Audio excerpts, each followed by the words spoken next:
last session, session 14, you guys were at P.O.'s, the head of the 10th house, his tavern named Squirmies, and ran by a small Putori that he knows. And you were discussing with a priest that he knows from the 6th house, about performing necromancy to ensure Adira's body doesn't become undead. The priest agrees after some appraisal of some larger gems from Eros, and he says he needs a day to prepare the proper ritual. Birdman arrives with Donovan and Leandra during this discussion. Then you guys have a little chit chat there, just as characters for a little bit. The rest, and then you guys kind of split up, arranging plans and personal transactions, I guess, for Altapar's kind of hopefully deception capture and maybe eventual death after interrogation, because Mel has been hired by him to find Eros from the previous session. Strike pretty much just spent his day drinking, for obvious reasons. Yep, I'm gonna go anywhere right now. Eros goes back to Terry's house and picks up what the rest of Terry's stuff that they left hidden in his apartment. And then they kind of split up the coins that she gets back, and then Eros pisses in the chest and leaves it outside for Burman to properly trash away. Cotton takes Strike's children throughout the festival today, just letting them enjoy the oddities and delights of the festival. They get various gifts: a fan, a map, a foot, a spider, and a receipt from a foreign land for catnip. Meanwhile, Mel is drinking with Strike, and Setch goes and finds Sheen, a Putori tattooist, and works with him to, over a good half of the day or so, works with him to get a Find Familiar spell tattooed on his forearm. Once that's taken care of, you guys kind of meet back at the tavern and discuss the plans for the next day. P.O. Is going to defend the children here at the tavern, allowing you guys to not have that worry in your back of your mind. And then you kind of left off with you guys saying you kind of needed to check out the place. Most of you haven't been to Mel's place, which was like the last discussed, like where you want Altapar to meet you at, because Mel kind of is controlling that discussion. So narratively, that can still go through. I talked with Jenny about this. She's just like, yeah, Mel can either do that, or if the party wants Mel to do something else, she can do that too. So, but she is submitted with her character narratively, like the night before, probably a letter to be sent to Altapar to say, hey, I have urgent information about Eros.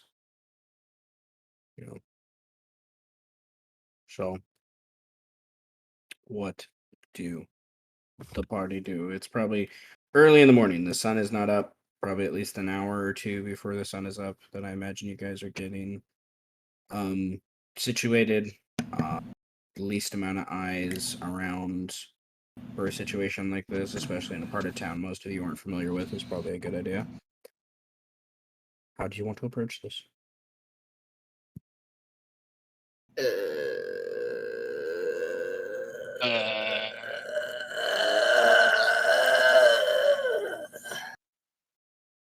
Gotta release those demons out early. You know?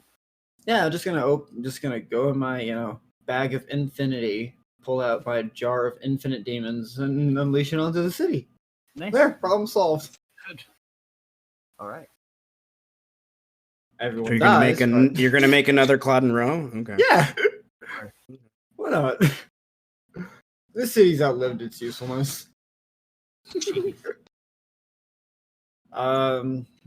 Yeah, honestly though, what the fuck are we still doing here? Let's just grab everyone and go somewhere else.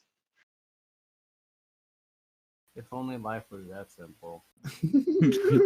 Says the Birdman, who can't talk. So, where killing him or what? where are we waking up anyway? Still in the bar. Right? Yeah. I forgot to change the map. I apologize. I was gonna say, like, we're just at a grave. An unmarked grave. It's foreshadowing. Well, we did discuss, that's the next map for when the priest is ready for Adira. Not if I strangle him. What? Oh yeah, do we want to do that first? There are not many priests in the city, so It's kinda our best bet. Just eliminating the competition. But you're not a priest. Says who? Not in the eyes of the law. Okay. So, what to do in the morning? is there anything you want to go, or do you just want to go to the map of Mel's place and kind of? No, let's start out with a little bit of narrative. So, Eros, I don't know. What is our fucking? Is there like actual rooms, or is this just a bar, tavern, or is it like an inn? It's just a tavern. It's not an inn. Okay, so I imagine we're like sleeping on just a bunch of stools and Yes. pull together shit. Yeah.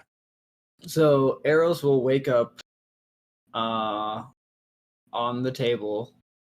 I feel like that's an appropriate place to be. And she will kind of wipe a bit of cheese off her face, pick up a stray grape, throw it in her mouth, and is going to take all of her clothes off. Is going to walk over to the cooking pit and is going to start inspecting all the tools and whatnot, and is going to search for some food inside that she can just start throwing together, and is going to make a super meat soup for breakfast. While she's naked? Yes. Yes. Fair play. All right. Okay. They obviously need to go to the store, but there's enough to make for a small meal for everyone. This is how businesses go under. Always keep your meat stocked hard and ready. That's the way of the world.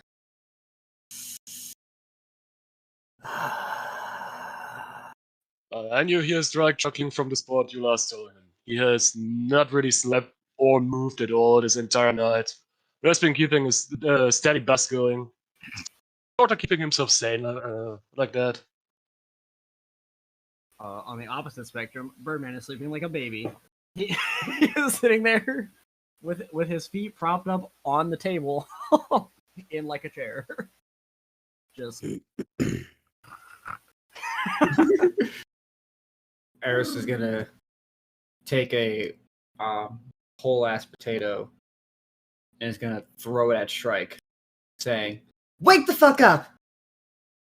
And it's gonna Wait. Let me see if we can catch that. What do I roll?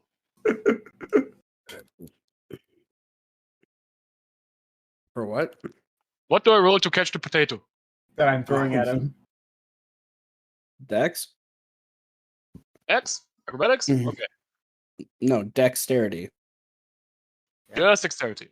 dang. Okay, you grab the potato. I have been awake all night.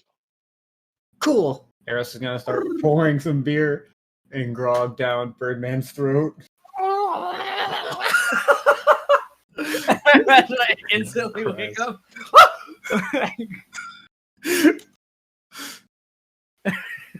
It's probably around this moment that Sech probably walks in from because he probably went home last night. Coming in early morning. I probably fall out of the chair, honestly. Like, an only normal human reaction is to fall out of a chair. Like when you're drowning suddenly. And just fall out of the chair. Get up. Look at the beer. Look at Eros. Shrug his shoulders. What the fuck? And then take the beer and chug it. Swoop. That's what's on the menu today. Soup? Soup! Yes. Also, these people are broke as fuck. They don't have shit in here. They really should make sure they have enough stock for their customers. What? No, to say Man works. looks Either you're around rich like- or broke. They're customers in here? Does people come here? Looks around. Birdman, it's not. It's like Pio's personal tavern. So nobody comes here. He's like, So it's like if he wants to meet people here, he'll like bring people here. But he doesn't hang out here very often. Like he's actually out and about in the city. It's kind of just like a money laundering spot. Yeah, I'm just gonna nod and kind of walk away. And that's when God says, you know what, think what you want. Just think what you want. It's not what I want. It's what I know. I have a very particular set of skills. When Sech comes into the room, Sech, you notice everyone's here other than Mel. And I would like everyone to roll a perception check. Oh, what? Ooh, sexy.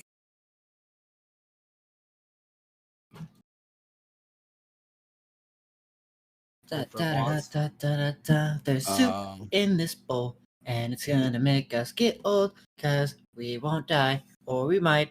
I don't care. Let's go fight. Perception check. The roll makes sense. Stark's still pretty rough. Eros, get an inspiration point. Yeah, the worst one. Let's go. Okay, Get my beer. How about as you come in the room, Sech, as Birdman's being, drowned in beer, and Strike is holding a potato that just got thrown at him, and Eros is naked. Eros is naked in front of just cooking and acting like a housewife in the morning, but just naked. And the kids are kind of still like laying about in different places asleep in one of the corners of the room. Pio is kind of asleep against a wall nearby with the cat kind of like leaned up against him. And they haven't really woken up yet.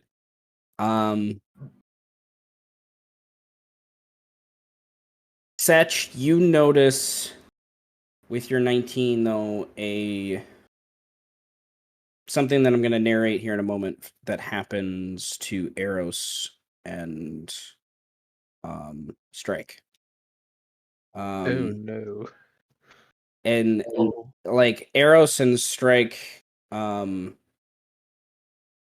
so Sech, you see their reaction to it. You don't see what they see, but you do see them both like however they want to say they react to it. Birdman has so much beer in his face right now. He doesn't see much of anything. So I'm about to think, wow, when I didn't think this group of bumblefucks could get any more weird, and it just got more fucking weird when I walked in. yes.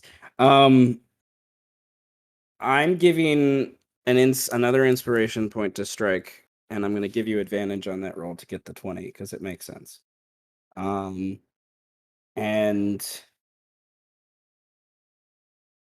Strike, you see like 6 inches in front of your face for a second. maybe 2 seconds. Adira's face, like fuck. apparate in a ghostly sense. And Eros, you see this as well, mostly because you see Strike's demeanor just like completely shift. Just completely blank face for a moment. And so Setch, you see their 2 reactions to this, and it's this briefest moment, and all you can tell from Adira in her ghostly kind of apparition face that appears in this briefest of moment is fear. She's like screaming for help, but you don't hear her voice. So Setch will get ready. He you see his hand burst into kind of like Bioshock style. You see icicles start bursting from his hand. He's being ready to do something just in case something happens when he sees that. And Striker is done processing what he just saw. He jumps up immediately, ready to do whatever needs to be done for what happens next. I don't know what's happening next, but Striker is he's pretty confused right now. And Eros burps loudly.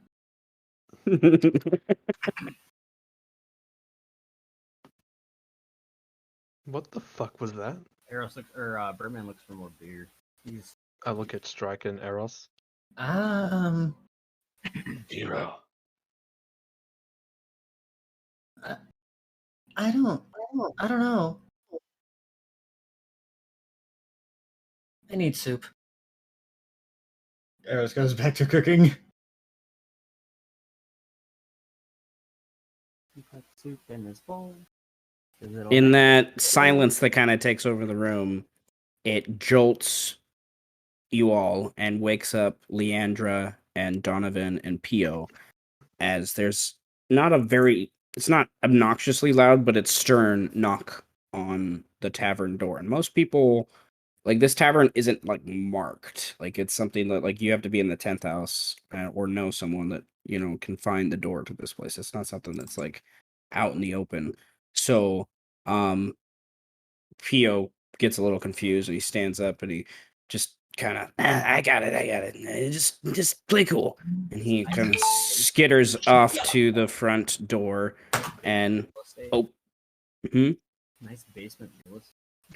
skitters off to the front door and opens it just like a pinch, so his small little beady eye, one of his small beady eyes can look, and he looks up, of course, to most things that are taller than him, and he whispers in Mustellan, language of badger and weasel people. They all kind of share this language that is this older tongue. Would I know a little bit of that language? Not obviously not the whole entire language, but picking up little bits and pieces of.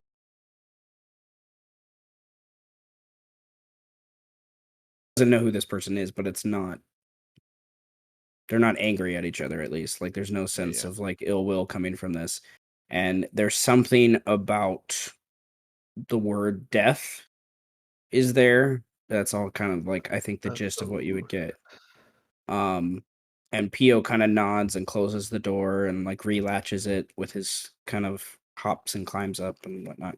And then he kind of skitters back to you and he's like, the priest is ready. Wait. I'm fluent in Mustalin. What the hell did I say? I was waiting for you to say something. I would hope you are. He may have missed those classes.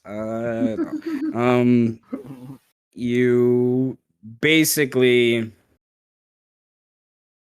the priest is ready. There's been a sign about her death that he needs to discuss with the patron, the person that's, you guys that are paying for this. So. Process that for a moment. If any of you have Arcana or Religion, you could attempt to roll a check to see if you could figure out what they're talking about. Exactly. But fuck no. Hell no. What about nature? Not a nature check. I roll. You have to be If it's proficient. What If it's, about like, involved. what about stealth and deception? Ooh, yeah. No. Damn it! Overlanding, technically? What was that, Such? If it's involved with like death and my brush with death, could I possibly roll Arcana if I'm not proficient in it? Or You is can it roll just Arcana, yeah. That's fine. Uh, I'm not proficient in it though. That's the thing. This is the first session where I get to call somebody a nerd for rolling Arcana. Ha. It's really good. Nerd. I did that shit for almost like Nope, I got no idea. did that shit for like 6. Divine magic is probably something you're not too familiar with. Like Yeah, they're probably clerics, rangers, and whatnot aren't very rare, and rangers are considered divine casters. But their Not this magic is one. more their magic is more connected to them. You know, like they not. Rather were than mine, that's just straight up fucking kind of death. yeah, like a cleric's magic. They get their magic by prayer. You know, so it's like it's weird. I'm a privileged caster. I got mine through fucking inheritance. Arcana. Okay. Said it wasn't applicable. Okay. Well, you got the DC 12. Let's go. So, Birdman knows you know, at least get the general idea here. How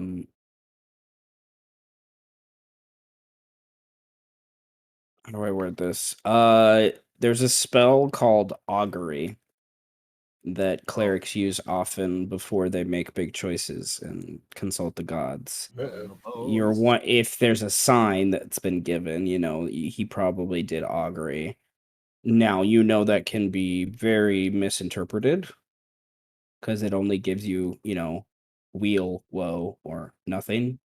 Like it doesn't give you any sort of specifics whatsoever. So it also depends on the question he asked too, of like how it would have been interpreted. Does this make my ass look big? Whoa. Whoa. Oh god. The answer it would actually be wheel for yes, but nonetheless. And then doesn't necessarily mean no. you know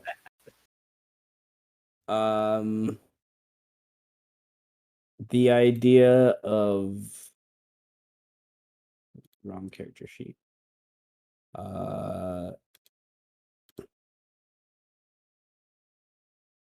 Make sure my brain's remembering quickly. Okay.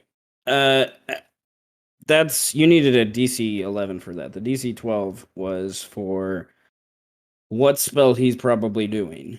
If he's going to help Adira, which is Gentle Repose. He in the last decade, this spell is rarely successful.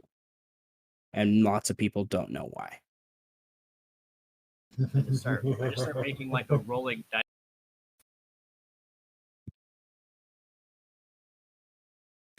Eros is just It looks really weird, yeah, because there's no content. Eros is just tasting her soup and then makes a sour face. Standing over you, like making this motion while you're eating soup. Erison goes into the salt bag and pulls out a block of salt. Like, what the fuck? And starts smashing the salt on the fucking table and just finds something loose to hit it with until it like breaking into chunks. Birdman continues to do this to everyone until they ask him what the fuck he's talking about. Like, Birdman, are you jerking off? No. Oh. I cast Detect That. I cast Message. Sick. So you both get actually, it's a very common practice of clerics to roll the bones, we'll say. They cast a spell to determine whether or not there is an ill omen or not, based on big decisions. He's rolling boners? How does that even work? No, he's rolling bones. Oh, phones. not boners. You don't get Eros's part strike, so Well, Arrow says everything out loud. 'Cause she can't read mine. oh, okay, I love it. All right. That's why I'm still talking in the sophisticated voice. So Setch, No. to Setch's point of view, you're just Birdman's quiet, but they're like talking to him somehow, and then like you just hear Eros just like rolling boners out of nowhere. Daenerys is the only one actually speaking out loud here. I just sit down and just fucking just let them deal with that shit. No. It's bones. Not boners. That should get an inspiration. Like, That would be Like- gross. like this entire time that's just been with you guys. It's just been one We have not surprise. proven. We have not proven that we're normal people. Like, But it's all circumstantial. We just look weird. it's like I a mean- professional like bounty hunter having to deal with fucking kids every day, or like he's stuck with kids. Like, what the fuck is he meant to do with this information that he's getting given, or like God. these situations? I mean, there was this one guy at Matilda's who rolled boners. That probably was a man or a woman who does illicit things for money. I mean, I'm- probably, yeah. I think he was. Wait, I'm gonna summon my Wait, so snake. you're confirming Oh, this that's was in fact a man? Yes. Soup. You just hear him say soup. Then he goes Soup. over and grabs some soup. Seth, Seth's just gonna summon his snake and just start like playing with it, or like getting to know the snake. And then I look over at Strike and I do that motion again. Okay. Maybe he's What playing motion? the ancient game of Yahtzee. Oh god, Yahtzee originated bones. All dice originate. Easier to make. So, you're saying that this priest is gambling? No. Oh. She says no.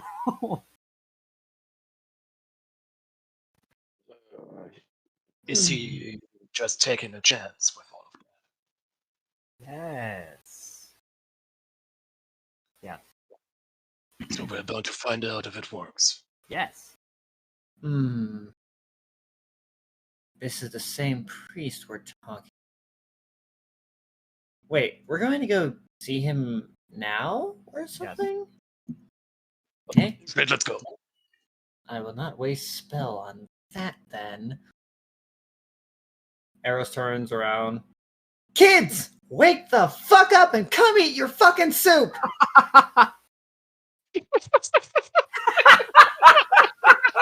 What the fuck? This family is so dysfunctional. Wake the fuck up and come eat your soup! Moans and groans. Donovan is the first to wake up. Rogar wakes up in a stir and grabs his weapon. Leandra just rolls back over.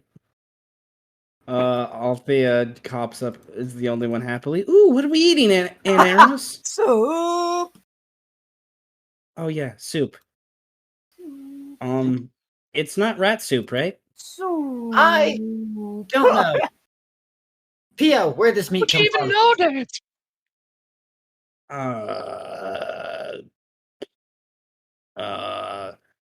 I don't know.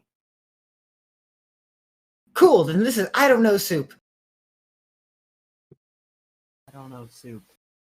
Rogar happily fills a bowl. Althea's like, I think I'm gonna turn vegan. Don't go vegan. It's a dark path. I've seen people die. From eating vegetables? Yes. She looks very confused and grabs a piece of meat off Rogar's plate.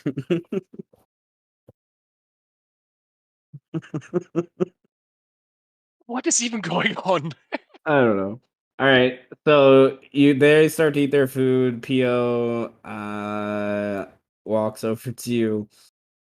Well, if you need anything for what happens today, I can help arrange some stuff. I see you, he points at Eros, have the magic to communicate with people. So let me know. Birdman does that thing where he's like, titty. He's like, oh, that's not what we're talking about. What's over? And when you're done, I guess we could discuss this now, so I could have it ready for you. What do you want? Or do you need time to think about it? Because I can get you gold, I can get you contacts, I can get you connections to traders that can get you other cool shit. Altacar's balls on a silver platter. Well, that's your job to do. Just make sure you get information about who the hell he's been working with first before he bleeds to death. All right? Question. But Is after he that, killing first? yeah, here. He takes one of the platters off the table. Take this one. If we kill him first, priest can speak with that. What? Birdman nods like, yeah. Can priests speak with dead people? Yeah. Yes. I'm gonna have him roll an Arcana check to see if he knows that. Because he's not.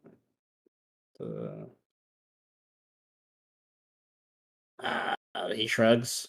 You guys are the magic people. I just drink and can do flips. Drinking and flipping. The most standard form of combat. And sexual arousal. Hey-ya! Hey-ya! Hey-ya! Can Pio get inspiration just for that alone? I love this, man. He's just doing flips. Damn it! See, you got more weight than I do. You gotta really like, you gotta use your. Yeah. Yeah. Yeah.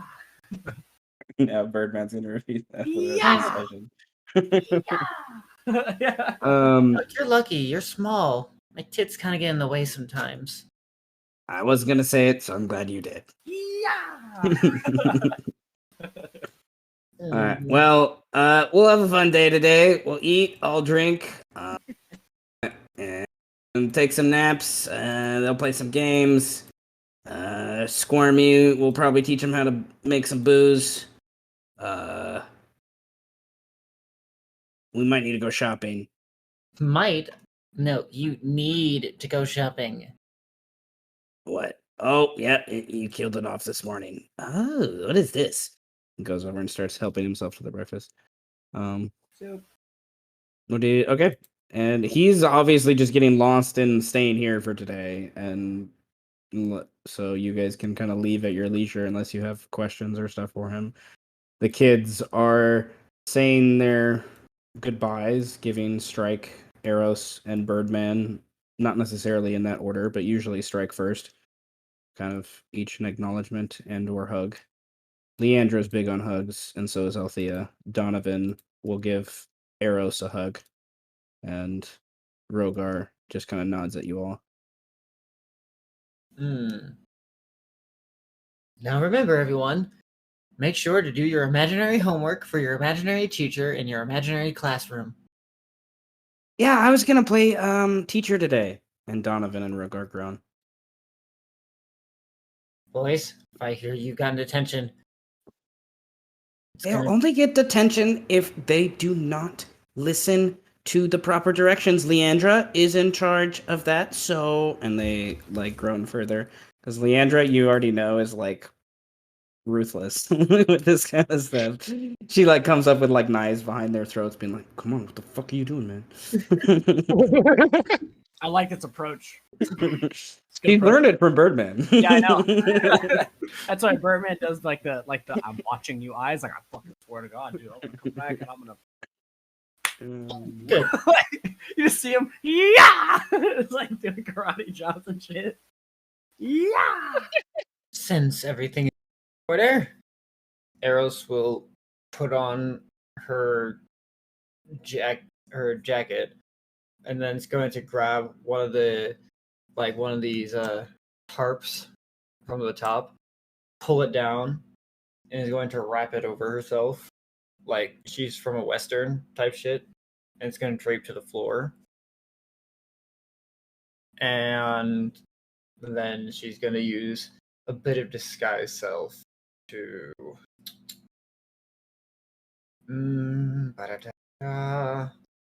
race haven't I?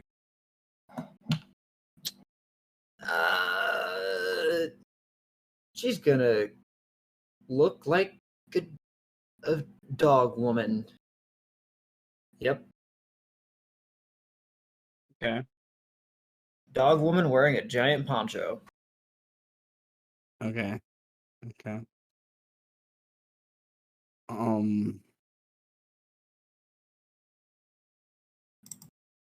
The last discussion you had with Mel was to meet her if she didn't make it to the tavern, to meet her at her apartment.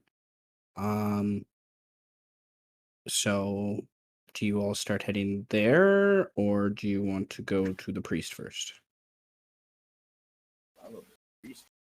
Probably the priest. We're kind of on a timer here. Okay. With Birdman leading the way, it is very quick to down the street, literally. Because you guys are going to I'm gonna zoom in and remind myself where I put it. Yeah, down the street. I thought it was to the right. Yep, going down the street to the Sixth South Manor, which is a bunch of temples.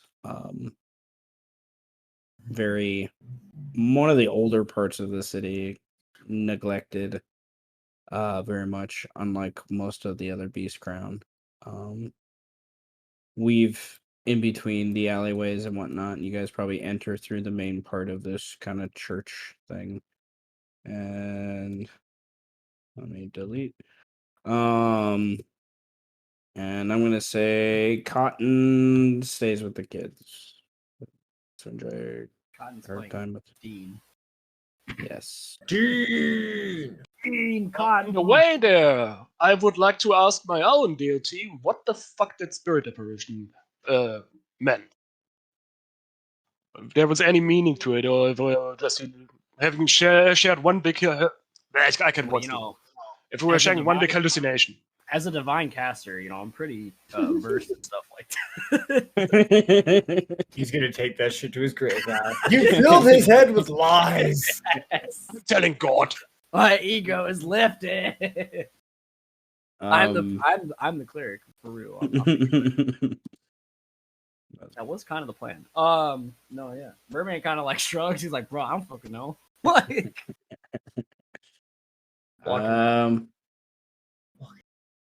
Walking. Yeah, roll insight check. I don't give a Oh, shit, and I don't give a fuck. I don't give Gonna a shit. ask. I don't give a fuck. And if I give a shit, I might just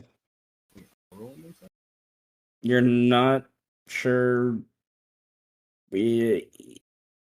You're not sure if you're in the right state of mind to make that connection. Like, it's hard to like understand if the confusion is you or the spirit with what's kind of going on at this stage. You know, you think, after you just got to see if this works, I guess. Like, there's no other way. Like, the spirit doesn't seem to have a connection here to this. Well, damn. I guess we're about to find out. So you go through a relatively shoddy old church that's has new symbolism on it. symbology is, I guess, the better word. There's new symbology on it for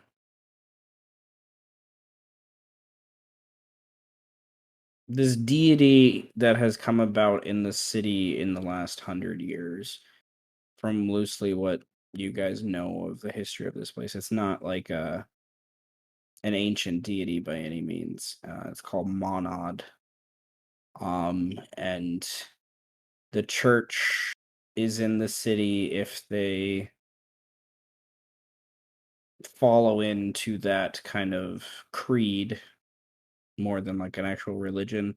Their temples and stuff have like a protectorate sort of with them, so that's like has competing symbology of like this black dot everywhere with like the ancient Animaesus carved into the wood and stuff of like animals of all the Animaesus kinds, mostly leaning towards the predator of the badger and the cat and the wolf, but there are the other ones here and there as well. And then there is, as you go through the church to the back, where I have you guys placed in kind of the cemetery area, there's like a final carving out of like a old tree stump, almost very jagged and kind of leers and grabs up at different angles, like antlers almost. And between the antlers and the bottom, you can see at some point there was a body of some sort. It's been broken and shambled, and like where the chest would be of this like centaur satyr like creature, its face mangled and destroyed as well. Like, but on its chest is like this black dot that's been drawn on it, burnt on it almost like by fire. It seems too, so it's more permanent. And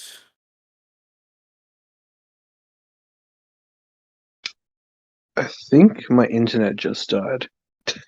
Whoops. oh shit, well, that sucks. Now it's personal. No. Let's go. Well, we're back to the original 3. Hey guys. That's what I was thinking.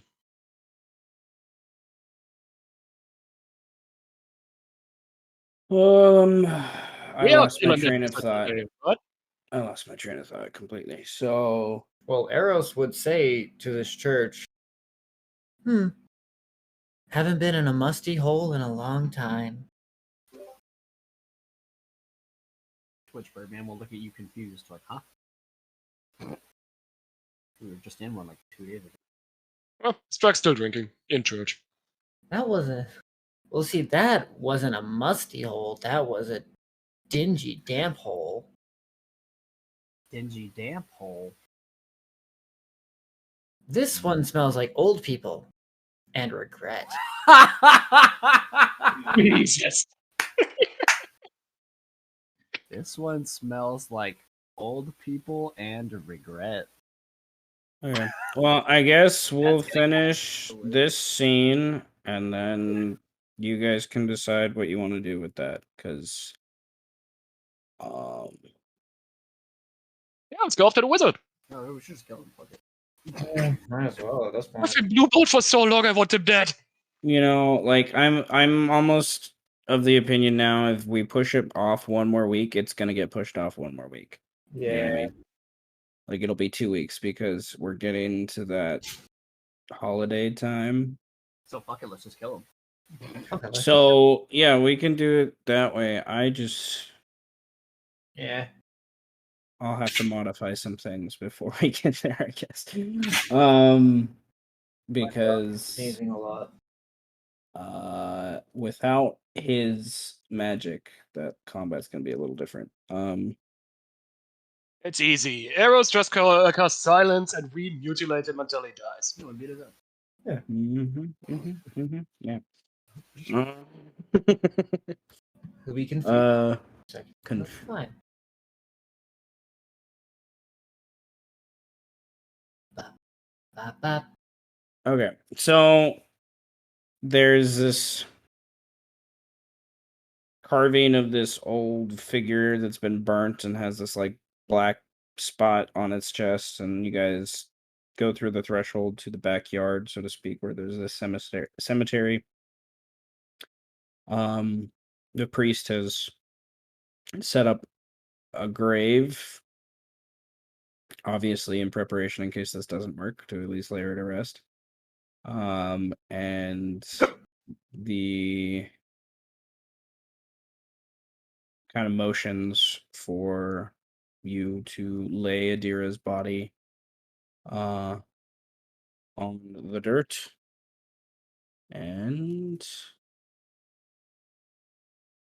how do you all proceed? Eros will sit down on like these little rock thingies and just chill. Just chill.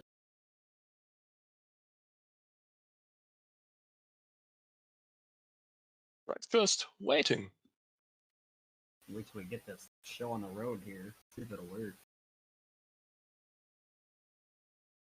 Oh. Did we ask the priest about the bones?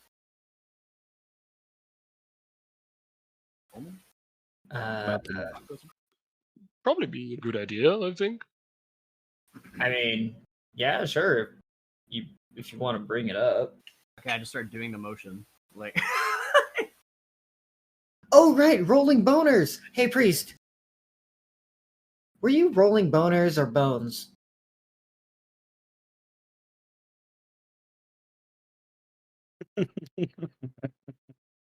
He looks to strike with some confusion. His meaning is, we saw Adira. Points at the dead girl. That's one. Her ghost appeared for a moment, and she seemed to be in pain. Do you know anything about that? What that might have been?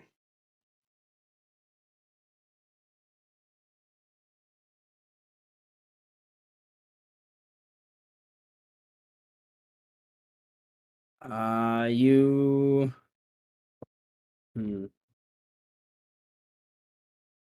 Need to open up sheet real quick.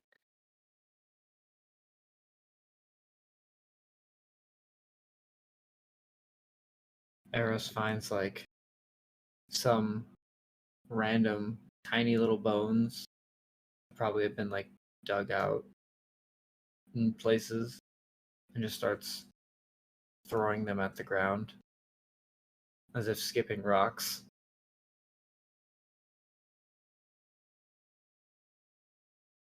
You all notice he tries to play it off like it's not a big deal, but it is. And he's like, well, let's just go through the ritual. Ooh, maybe Adira comes back as a lich. I've heard those things are terrifying as fuck. That I would not wish on anyone. Talk about that. everybody turns around and all salty. Birdman looks at you like, I think that'd be kind of cool. Speaking of salt, the priest gets out a little satchel of salt, and he pinches some into his palm, and he starts to sprinkle it onto Adira's chest and body. And then he brings out his coin purse and pulls out 2 copper coins and sets them on her eyes. And as a ritual, just in case it doesn't work, he will begin the process for gentle repose, which is 10 minutes because of ritual. Eros just starts bouncing up and down, still sitting, just rhythmically bouncing. And she just kind of thinks to herself something stupid. Like pacing around. He's been nothing but a furball of anxiety for these past few days. And it's only getting worse. Is there anything your characters do, personality speaking, or narratively speaking, spiritually speaking, to try to assist in this ritual?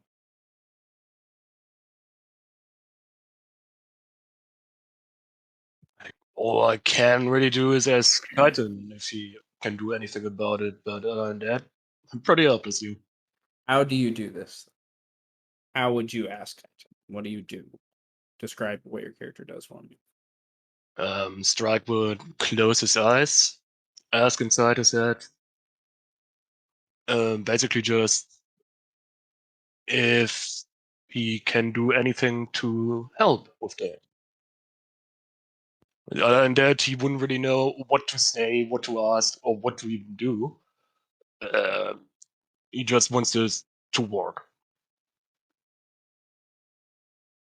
I imagine when your eyes close and you ask this question, there's an emptiness you feel. And then all of a sudden, at the end of that question, when you fully complete the idea, the thought, there's a tether to something. You don't know what it is yet. What do the rest of you do? Is there anything the other two of you do to help with this ritual? I Whether it's stand there quietly, like somberly and respectfully as possible. I don't have a lot going on. It's just like Eros would just also kind of like walk up to the side and just I would start. Well, my magic is for fun, or when I'm really on the run. Not much with it could be done. But if it helps when I sing, maybe some luck it would bring to help you not turn her into a dead thing.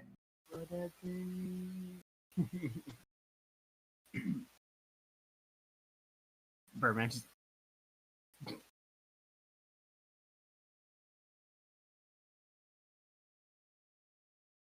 Maybe a song will help you revive Adira. I don't know, but it's worth a try.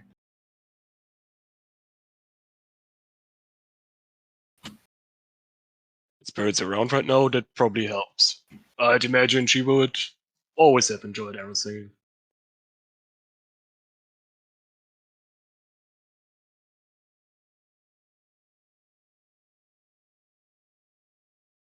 the music of Eros kind of links into this empty space you found, kind of echoes. You see black as you would normally see, but then there's a light, but your eyes aren't open. It's pale, it's blue, it's faint. And you think that's what the tether is. And something about it makes you want to say it's Adira. You're not sure why, but there's something about it that makes you want that. And it is listening to Eros through you. And it's calming this energy. Can I move about in the space in my head? No. Shit. You're just kind of here watching. You get the impression this is the best Chitin can do for right now. Like, this is all he can do, is allow you to watch and maybe speak to it. But when and if you do speak, everyone else will hear you on out here, like just talking to yourself. Whatever you say is what will happen. Come on, The Birdman. Strike would only really whisper her name. Hi, dog. Thank you, dog. Adira, calling to Adira, adding to the ritual. None of it. Okay. Come on, You Birdman, hit- skibbity scap.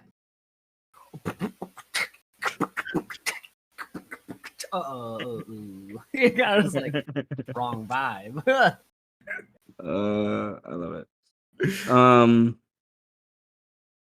Music is playing. The energy you're seeing, Birdman starts to pick up on the wrong vibe there, and it kind of the energy Boxing. ignites a little bit with that idea. And you notice a different sense, and you think you're hearing Adira's voice through this. The ritual is allowing that to happen in some way, but you do believe Chitin is helping, as well as the strong personality of your two friends near you that are playing music. Like that in and of itself is its own kind of essence that allows this connection for whatever reason. And you get the impression as the ritual is coming to a close that Adira is being forced to make a difficult choice right now. I would like the group to roll an insight check Oh, no. to assist Strike with understanding what this choice is. The DC was 15. So, Let's go.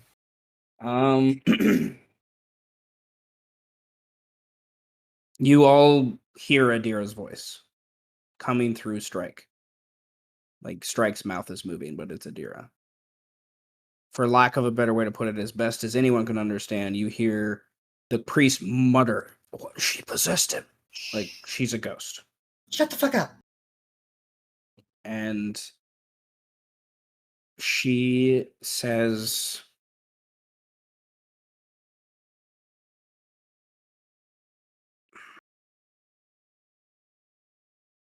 I gotta look at her sheet again to really remind myself of The her answer to life is personality. 42.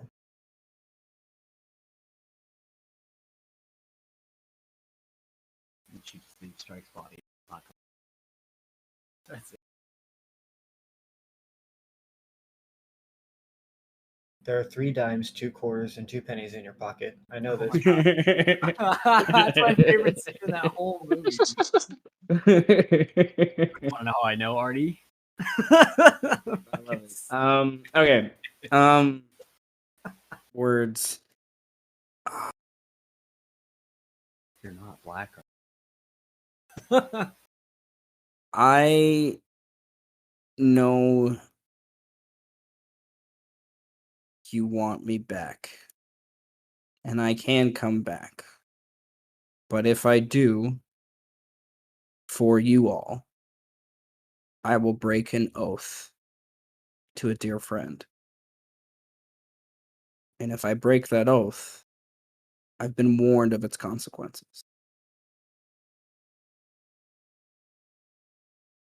Oh. Wait. I'm imagining I can't speak right now myself. You can speak to her. Like, yeah, you can speak, but it's going to be like that weird thing where they're hearing her voice, then hearing your voice coming out of the same body.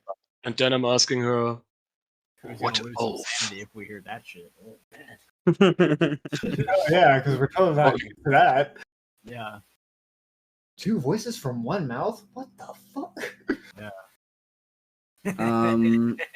I would like, speaking of, it makes logical sense. I would like the group to roll a sanity check. Yay! Wait. But I'm already at 6, so Woohoo! We're fucked. Oh, We're all fucked. You're all fucked. yo. Hell yeah. All right, each of you roll a d4. That's how much sanity you lose. Fuck, dude. I don't want to lose any. My sanity was super free Gucci. sanity! Back to 9. It's been halved! This shit was Gucci as fuck, man. No! I'm still at 14. I'm not bad. I'm good. I'm You're chilling. good. You're good. I'm chilling. You're good. Strike's fucked. Yeah, I made a conscious decision to lower it to 6 myself. Of all that's Yeah. been going on.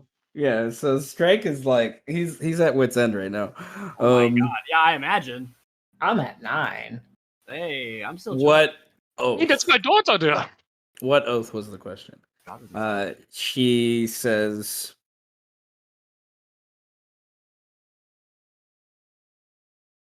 when you took my sister to the caves of the fox, and I went with her to watch, I began to take time away to pray to chitin or something of the like. And I found something. And that spirit gave me the power that I had and still do to, even though I failed, I wasn't strong enough yet. But I tried to protect my sister. Her studies, she was always better at that than I was. But now that I passed, I made a promise to that spirit to do something. And with that oath, I've been given new life. But not here. Exactly. And it's not exactly life either, but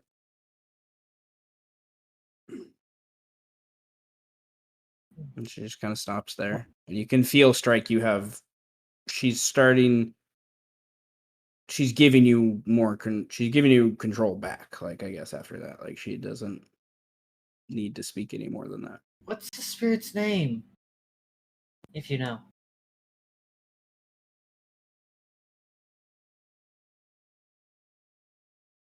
Did Adira hear that? Yeah, I just wanted to roll a dice. um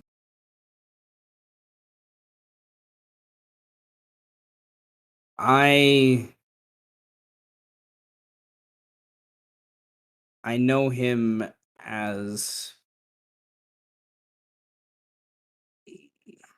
a traveler. The word he used is a language I don't know, and she says she's translating to you what the word is. Like it means the traveler in the common tongue, but it's a weird word that she says afterwards. It's like etcha or something. Wait. Etcha.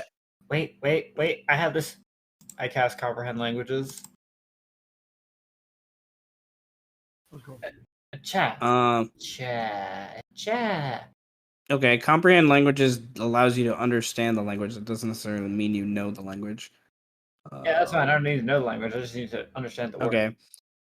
The traveler, yes, it is also this language.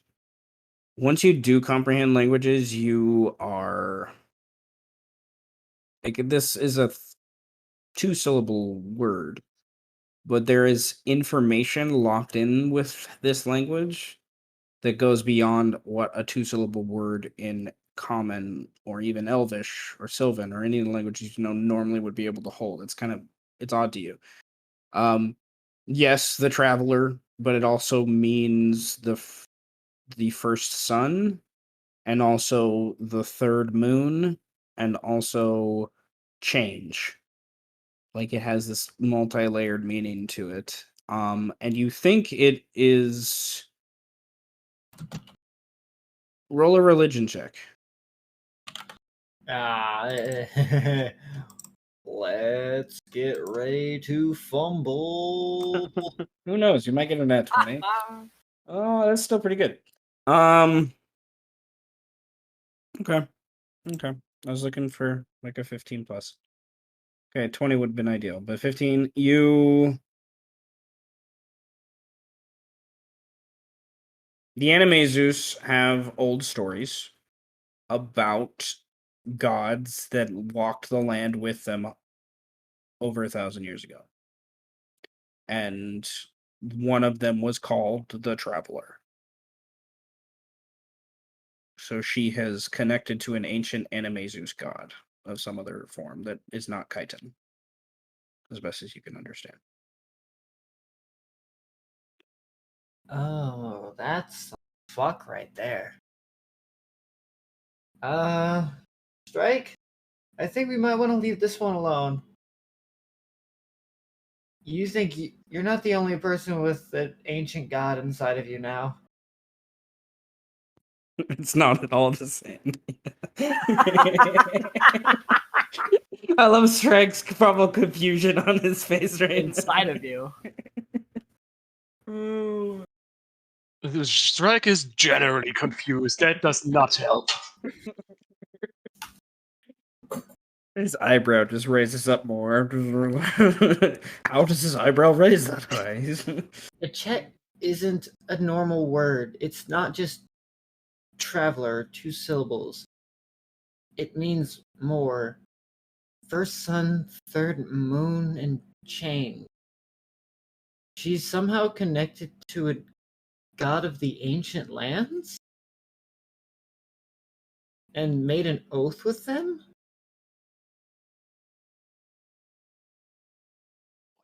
Your religion check would also let you know that she's a paladin and she's, a level 3 paladin, basically, at least, that has been given that power after her death to do something for this god.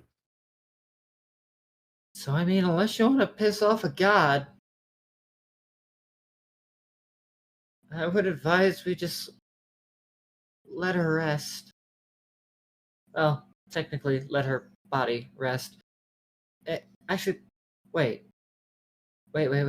If her She can come back. She could come back, but you've heard the term sparingly, but it is around, I imagine, with that 17 religion. An oathbreaker. She would be an oathbreaker if she does. She would not be a pure paladin anymore. if a priest guy, if a body doesn't have its spirit, can it be raised from the dead still? Like in the ghoul zombie type of way?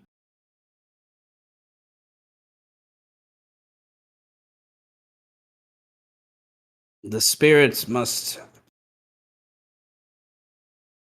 as far as I understand, make a deal with the god of death, and that deal chains them to their body, and it walks and returns and goes through a cycle. It seems, and he has no idea what else is going on here. You guys are he's kind of getting like a third of the conversation.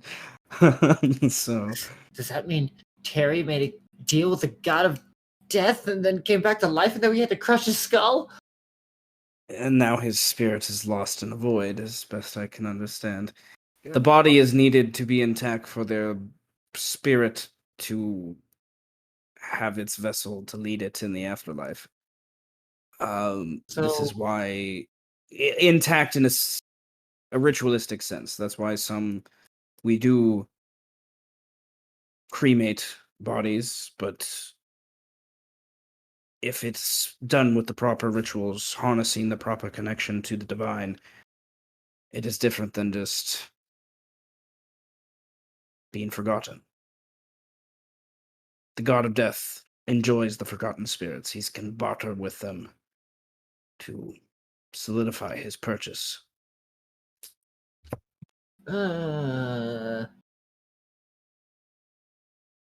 Strike? I think we should let this one go. At this point, Strike would have sunk to his knees, slumped over like the broken man he is right now, and whispers in a low tone, "Well, you're the only one who can make the choice. and try to convince you either way. And I'm sorry. I should have been there, protecting you. As he starts to cry a little bit.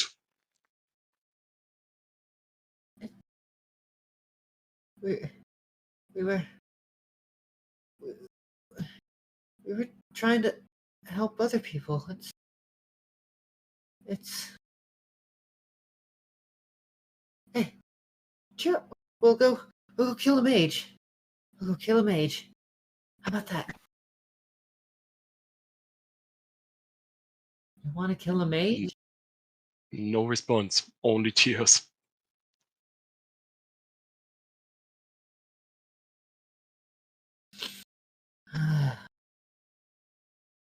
Eros slaps Strike.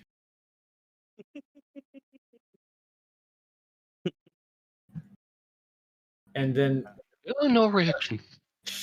struggling to like she like tries to get him off of his side to put him back onto his knees at the very least. Just get the fuck out! God, you're fucking heavy.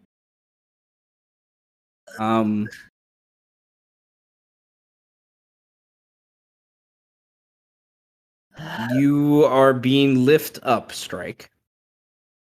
And Arrow sits not by you. And you are kind of a little in shock.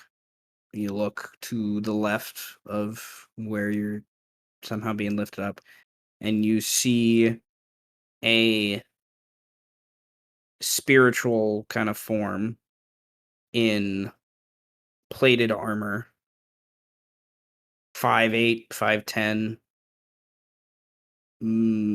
middle-aged looking female drow. Oh, And she speaks in the voice of Adira that you know. Middle aged. Mhm. Oh fuck. But she's a spirit, like she's not in corporeal form here, Yeah. as you guys understand. But she speaks to Strike and kind of grabs his chin rather gruffly. Like the strength she has is just, it's a little like oh my god, like what? Like she's very strong now. Like this was a little girl. This is no longer a little girl. And she says, "You protected me. Look at me now. I would not be here without you." She gives you a hug. I go right back and cry in real life. And she, It's a family man.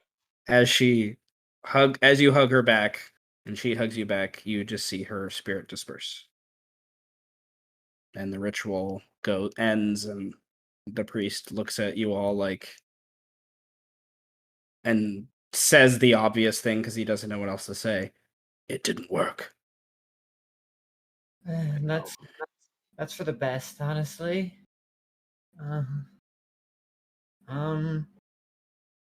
Here. And she tosses him a bag with the 2 gems.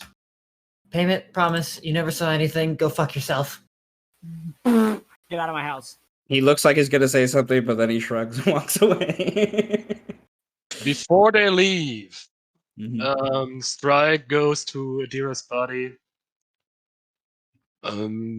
places a hand on her cheek one last time, smiles both a little sadly, but also glad that he sort of understands what's going on.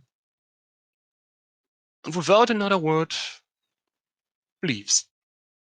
It's time to kill a wizard.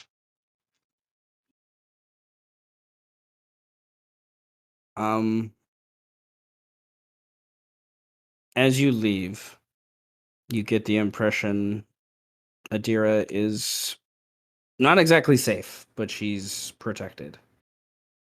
She will be okay for the time being. But you know she's doing something that is vastly important. You don't know what it is, and you don't know why you know that, but you know she's doing something that she's been chosen for something very important. For the divine kind of thing. She's Play, not gone entirely. player knowledge, the gods and Kelemvor's revenge kind of situation. She's gonna go help them with that. Whoops. Yeah. So,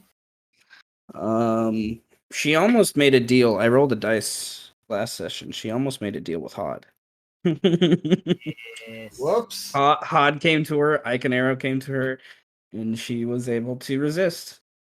And I was like, okay. Well, she made a deal with it, I don't know. This god, you don't know him. You could roll a religion check, though. If you get above a 17, you'd know. Can I use wisdom for that? No, it's an intelligence check. No, smart. You're not smart. If you're not first, you're Okay. last. Thanks are religious. Okay, Wisdom, that makes sense. you don't. You know, there's a guy called the Traveler in the Old Tongue from the Mustellan. Like, if your great grandfather would know about this shit. That's what you know. Like, this is stuff from 200, 300 years ago. Like, people haven't talked about this in a while. It doesn't give me much, but oh well. All right, I want- gonna go kill a wizard. All right, One- so I one need last to adjust the map. Yes, as you guys talk. After everyone else leaves through the door, Eris would stare at the grave with this look of trepidation. That's a big word. On her face. And beneath her giant cloak, this brief flash of purple light arcs across her body before she snaps out of it and runs after the others.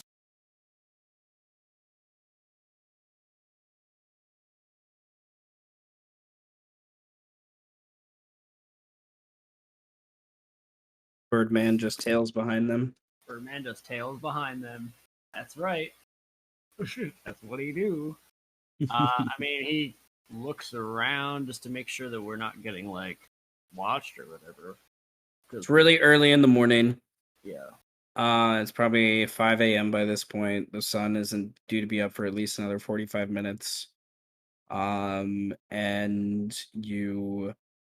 there's the city's a 24-hour city. So there is a general always a hustle and bustle, but as far as you guys can tell, no one gives a crap that you guys are walking around right now. Especially Eros being disguised. You two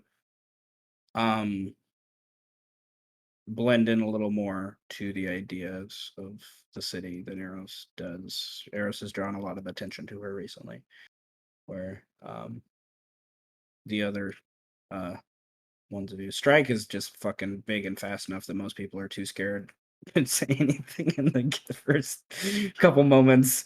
We'll see what happens trailing behind you, but because I imagine Strike's just kind of huffing it. Like, I imagine he's on all fours, like running there almost.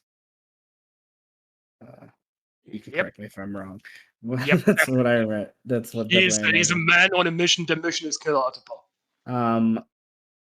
I don't know what to do with Setch right now. He didn't give me direction for Setch, so.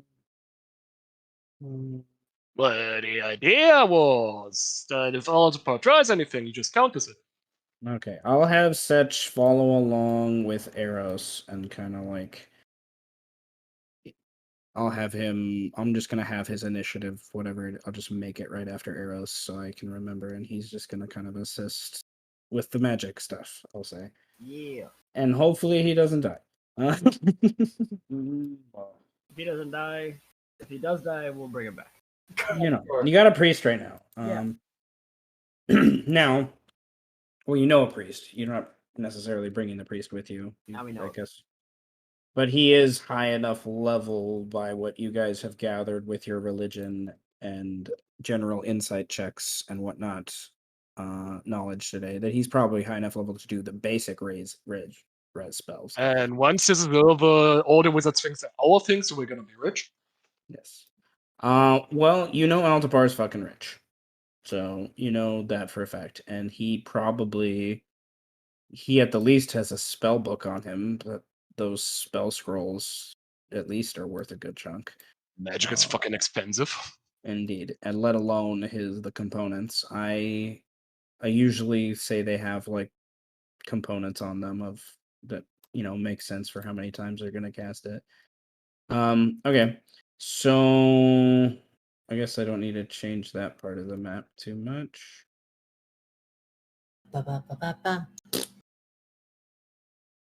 Okay. Congratulations. So your daughter has now become the instrument of war and destruction for a god. Here's how you can deal with it. Kill everything. Roll a sanity check. Yeah. This I'm is not why lowering you it rolled this further. sanity. You think we already rolled your sanity check. You're good. Another one. Another one. Roll another horror check. If you want to roll another one, you're. I'm stupid enough to risk it. I'll do it. I'll fucking do it. I'm not. I like my shit. I'm good with my free sanity. You'll be fine. Okay. Okay, I'll make a character that'll just throw all of my sanity away out the window. You don't need it, right? No, I don't need it. You'll be fine. Oh, I did that already. Actually, it was really fun. When I pulled a straight Clint. Just throw your humanity out the window and say, I don't even care about this shit. Fuck humanity, man. Okay. Throw it to the humanity, turn into a vampire, the usual. You'll be fine. Okay, you guys are in the top right of this map. And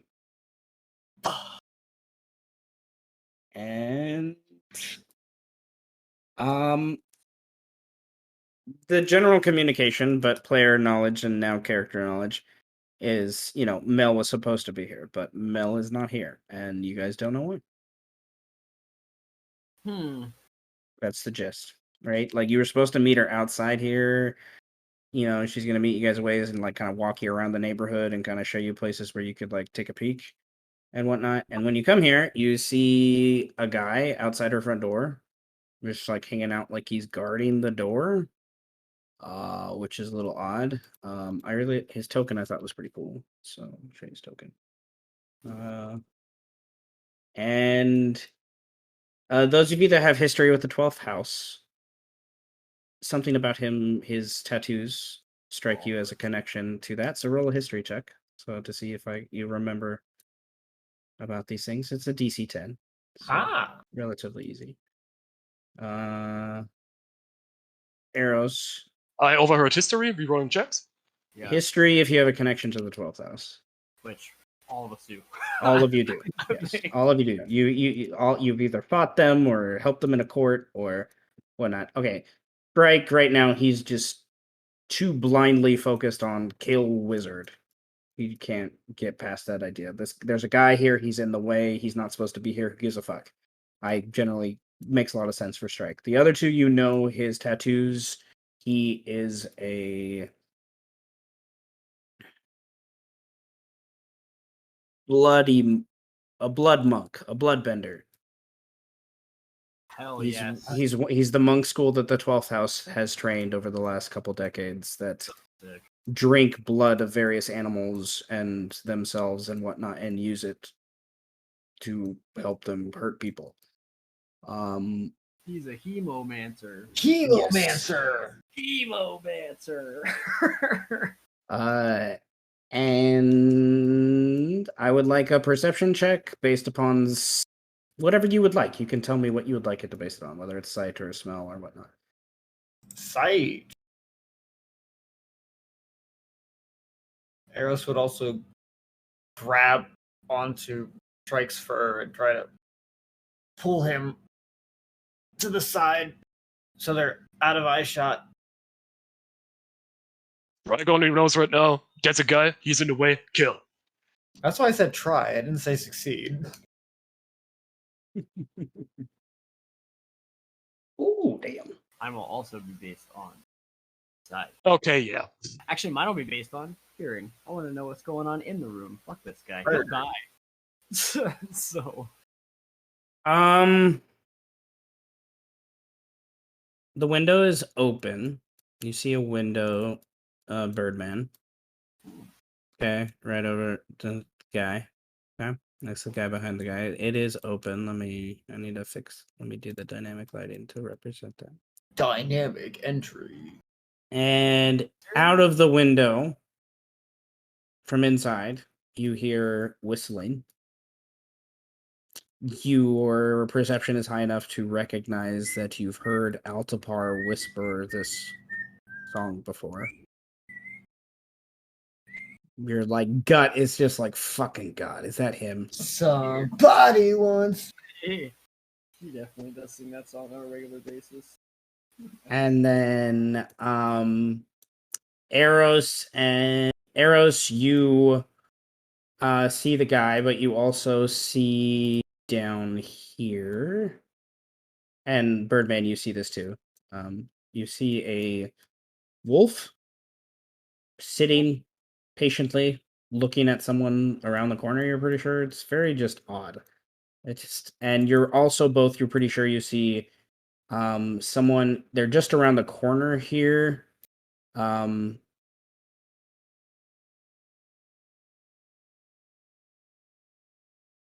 No, I'm sorry, Birdman. You see someone's shoulder just around the corner here. And so does Strike. See that. So Eros doesn't see that shoulder. He doesn't see Shoulder Man there. Shoulder man. What's the plan? Oh god, Yeah. is it Spucky Boom Man? And then Ragnar with your 26 based upon smell. Oh, that's a Sure. wolf, like a wolf, not like. Yes, like a wolf. Oh, it's not like a wolf man, like a cop. Like a wolf. It's like a wolf. Oh shit, it's like a dog. And then gotta watch Strike within the vicinity. You smell other humans nearby. You know Altabar has people nearby. Like there's people that aren't supposed to be here. I don't know. One of our It's too early. They're making noise. You can smell them in the wind. You don't necessarily pick them up on. You also smell something very disgusting nearby, like something fucking rank, and you're not sure where it's coming from. Like, ugh. I'm covering up my nose. Oh, that's disgusting. Eros. Nah, I'm gonna say because of her sanity, she lets go of Strike, and she will stealth, whatever well that is, and she's gonna make her way over towards the wolf.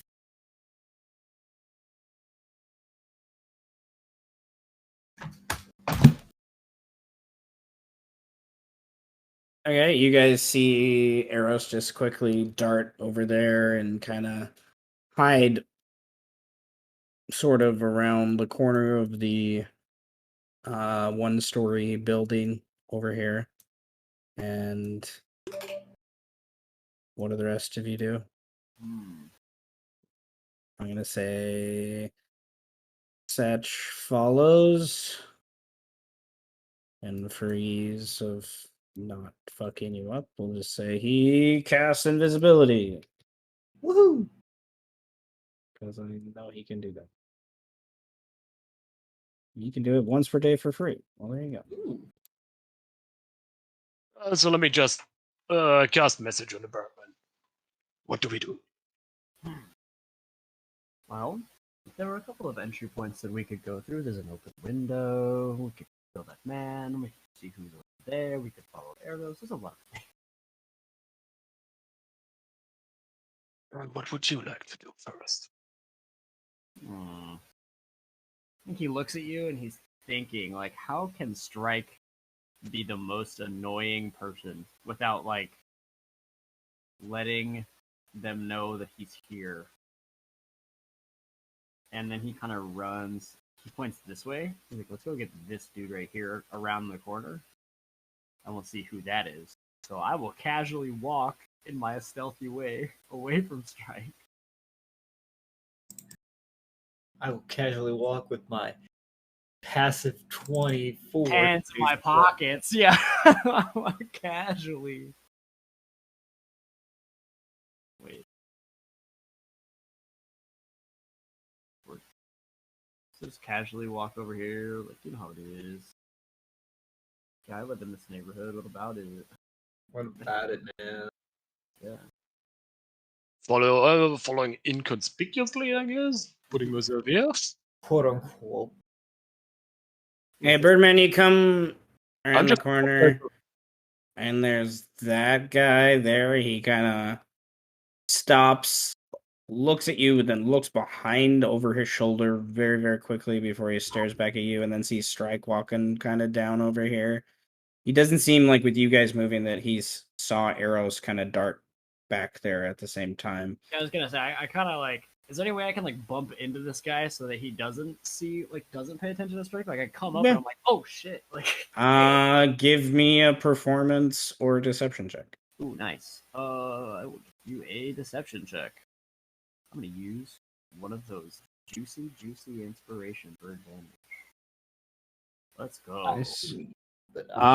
Strike gets to the wall, and you kind of push this guy back See, at the I kind same of just time. like I kind of just like turn the corner like really fast. Like I know he's there, but I'm sure he doesn't know I'm there. So I kind of turn the corner like really fast. Like, oh, I don't know. He's there. Like, oh shit! Like, oh. I would like you to My bad. roll a perception check as no, your passive perception is fine. Let me double check if it's. I'll try to angle this. Dude. You like touch him in some way, like his shoulder or something, like his chest, as you like stumble over. When you touch his skin, it like presses in like a gooey way that makes you very uncomfortable. Whoa. Hella weird. I just look up and I'm like, oh, sorry. Do you speak Elvish? You know what? I was gonna ask you that. I don't know. Would I know Elvish? Based upon your story, it makes Yeah, it we would could say so. okay. In Elvish, I don't speak Elvish, but you know, you understand Elvish. yeah.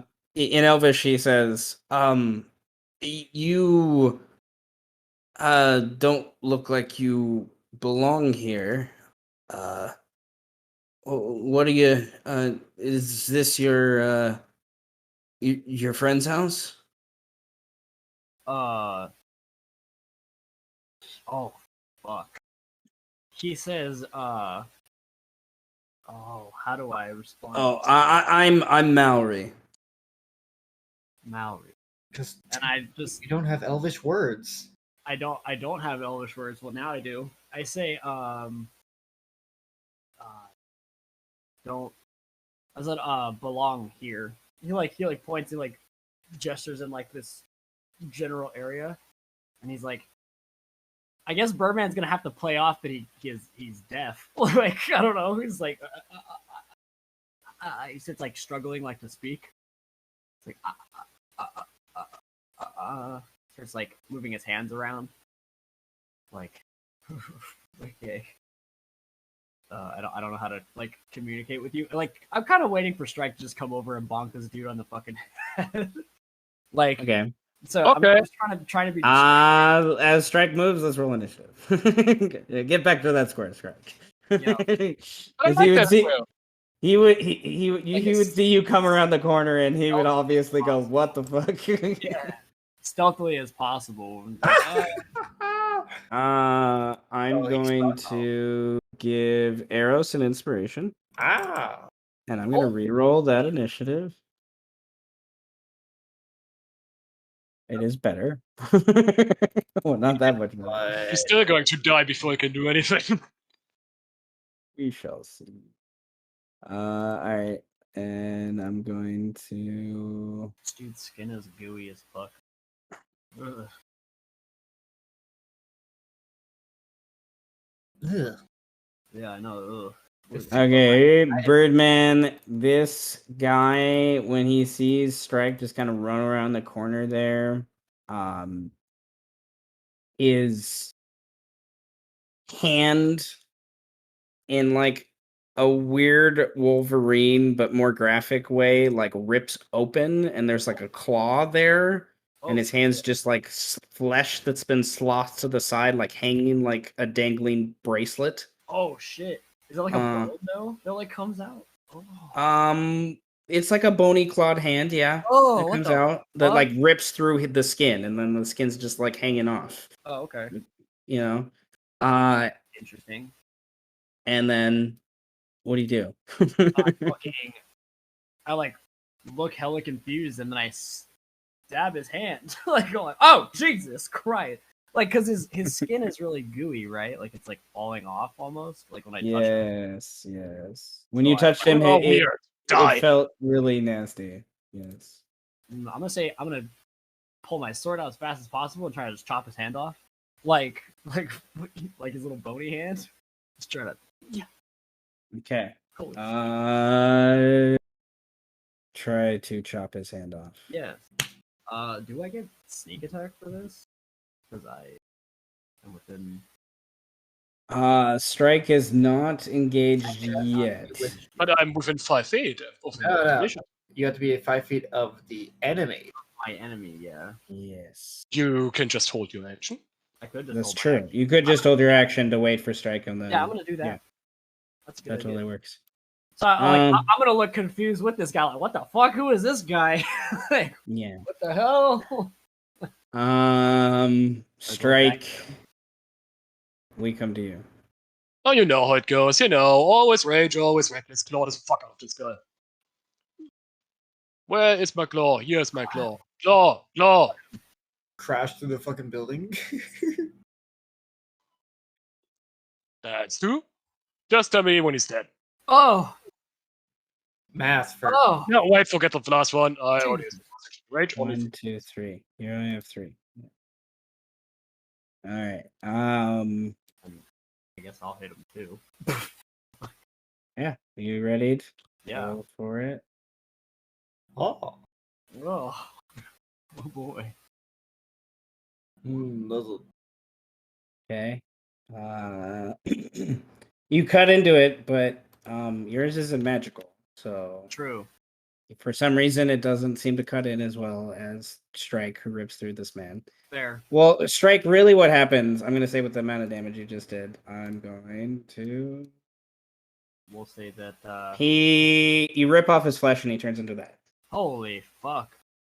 Oh, great. That's gross. And simultaneously, I'm going to say, with his screams from the pain, 2 things jump out of this window over here. Ah! And...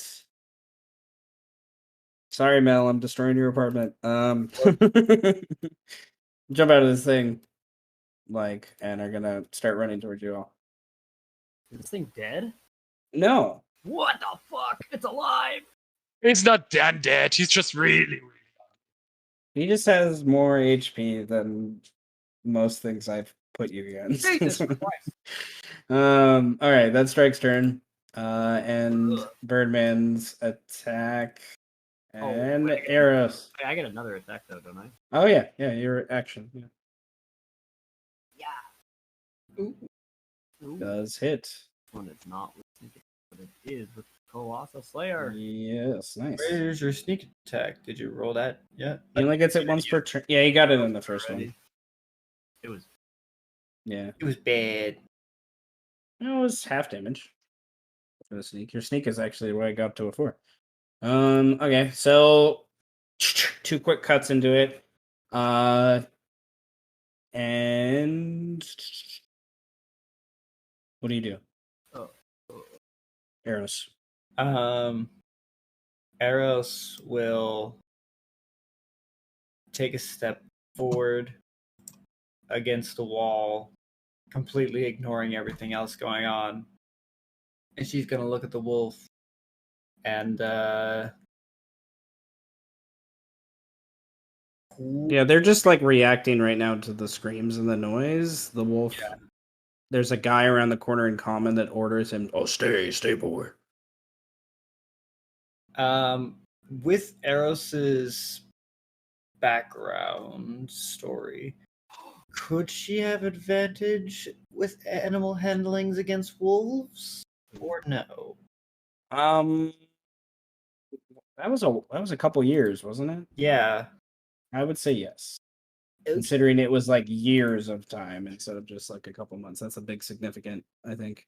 Yeah. So yeah. 16. I like 16. As she, Okay, what do you do to get this wolf's attention? she would she have any jerky on her?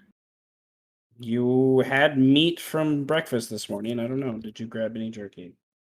You could spend an inspiration point if you wanted to say you have jerky. Yeah, sure. I'll just use the inspiration to say I do.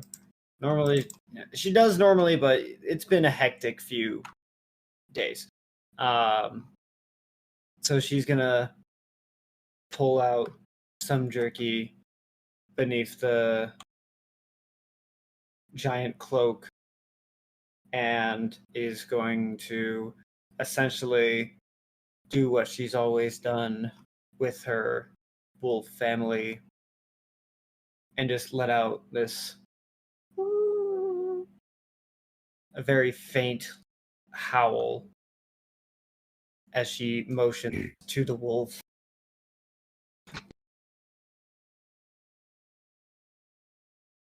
It cocks its head over to you, ignoring its master, and kind of takes a step, we'll say, or so, kind of towards your direction. And oh, that is the check, but this is more of a question for later. Not really. No. Intelligence score of at least 1 understand. I can at least make a wolf understand me if I wanted, but not yet. Later. I'm gonna say Setch is just gonna stay invisible. He doesn't want to reveal that, there's a mage here that can fuck everyone up right at now. Probably makes sense. And monster run. And they're back to back, so they're gonna run. And yeah. Bite, claw to strike. Neither of them hit. They have advantage, Will. Oh, that's true. Thank you. Reroll bite. No. Reroll claw. The claw. All hits. 2 slashing and a con save, please. All right. Ugly fleshy man is going to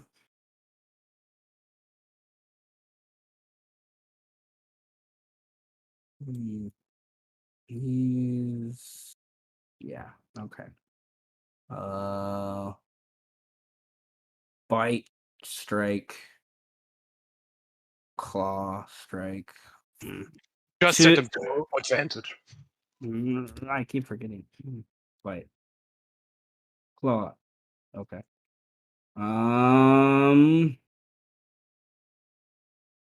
He is going to move through friendly space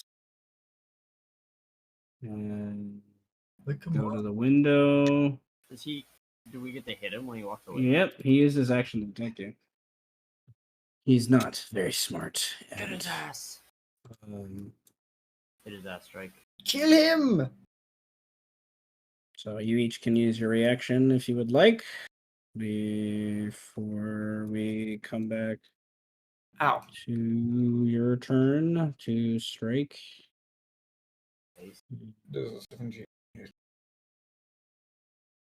Is he dead yet? Hold on. I'm rolling the Wolf's initiative.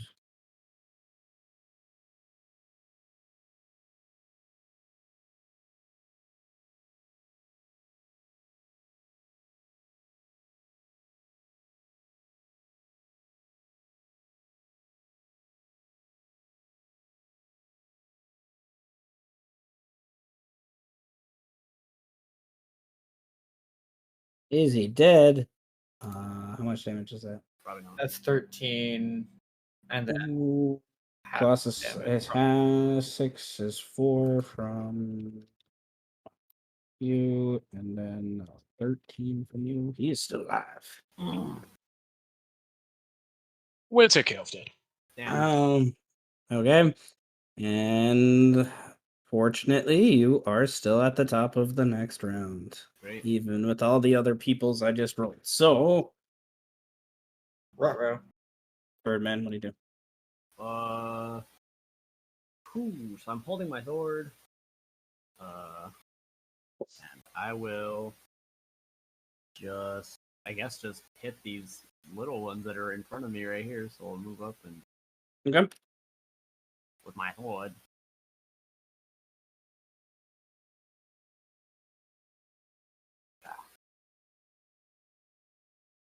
Stab. Dab. I'm adjusting the numbers. Yeah, sneak attack. Ooh, nice. Cut these guys. It doesn't matter if they're magical or not. It's just flesh. And for the first one, Oh, still alive. hit it again. Yeah. Yes. We'll have Colossus Slayer now. Yes. Holy Oh, Math. Jesus! Your second attack, you decapitate, I imagine. Okay. And then And that will be my turn. I will stand here next to the strike as long as possible. alright, strike. What do you do? My claw his ass. Recklessly. Always. Claw that ass. Claw that ass. Yes. I Kill the think that's other not one. enough. So let's do it again and kill him. Well, that's exactly how much health we got. Yeah. Hell yeah. Okay. I'm gonna go kill that one. Guessing there's an ambush here? I don't know. Well, if not, then just claw two more times. Fuck him up. 1927. Starting to look like set passive auto. I mean, I'm just imagining this guy just trying to run away. Just keeps Okay, right back. so you run behind this guy, you grab him with your first claw, rip into his back, and like kind of forces him to spin around. Their second claw carves into his chest, and then a ghoulish hand underneath him cracks open in from the abyss and grabs him, and you see as this demon dies and gets pulled in and disperses. Oh my god. This forces these two bodies that are in front of Birdman to liquefy Ah! Oh god. Jesus! and just become this like black reddish nastiness. Birdman starts to like get up against the wall, like, okay, I'm gonna cry. I do not want to step in that. And he's like, ugh. And is that Strike's turn? I still have some movement. Because I always use the 6th level feature to climb on things, I'm gonna go climb up the roof to get a better perspective. Just climb on the roof. This roof is 50 feet tall because it's a What about this one? 4-story. Oh, this one's a story. Okay, so you're on the roof. You don't really see much from up there right at the moment. I do crimes, not slimes. Look in the window. I'm just like, hello? Hello. Hello? Yeah, Strike's not really good at the thinking thing right now. Mr. Wizard Man. I'm here to rip your heart out. I'm here to kill you. Yeah. special delivery? Did somebody order death? Money back guarantee if we don't kill you within 5 minutes. Yep. 30 minutes or it's free. Yeah. Joke's on you, it was always gonna be free. Pay me. You don't need to pay me. You don't have to pay me nothing. I'll do this shit for free. Oh boy, I just love killing. Here we go, killing again. For free. For free. Free. Da da da da da da da da da da da.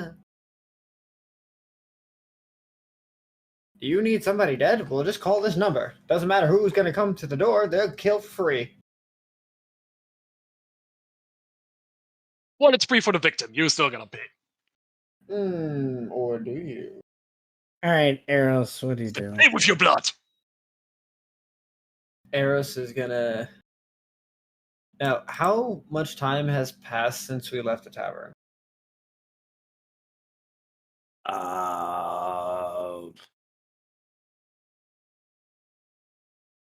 20-30 minutes. Okay. Just wanted to make know if she's still in her lupin form.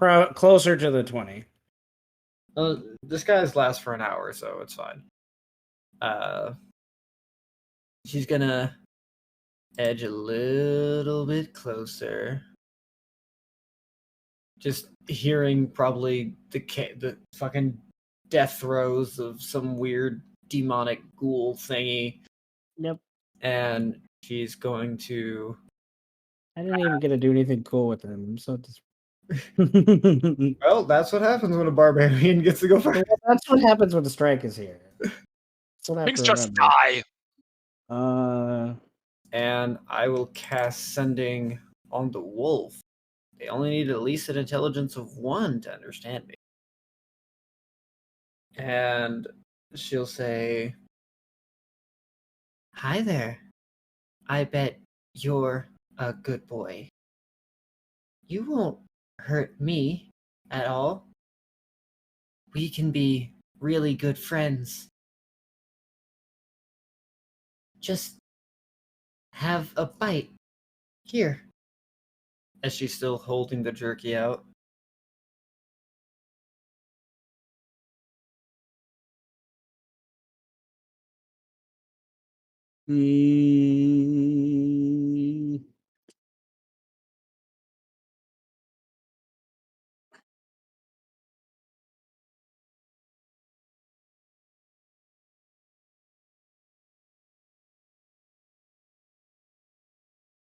Okay.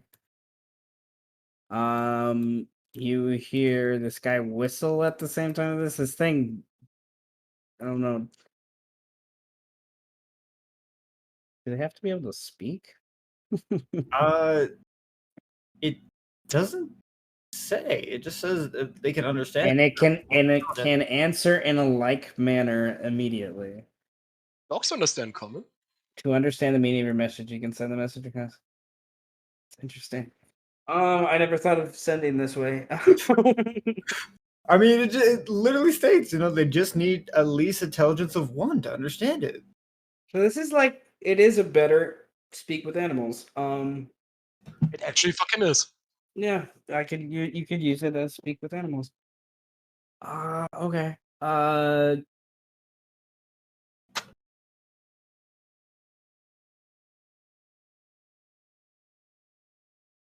You smell like, and his head kind of tilts, the wolf does, to the guy around the corner. His prey.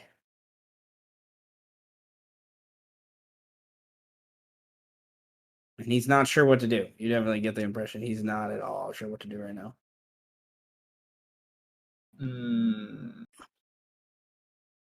Now, I mean, I could do if you will allow another animal handling to go along with it. That's cool. That's cool. It has vocal and somatic components. I imagine that could be part of what you're doing. Mm-hmm. Nice.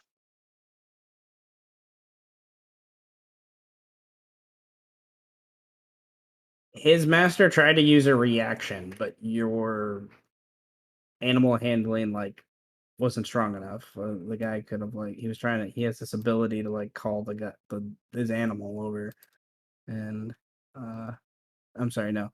I'm sorry, not his reaction. His bonus action. He tries to use his bonus action at the top of his turn, like, hey, come here, and the thing doesn't move.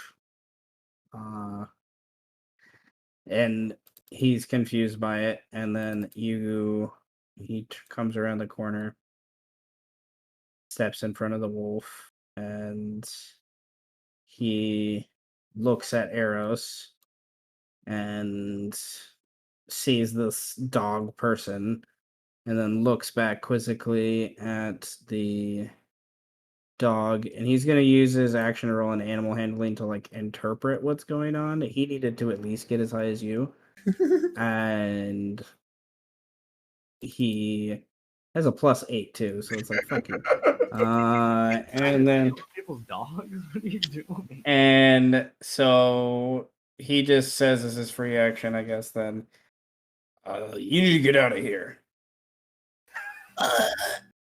I would, but I just love wolves.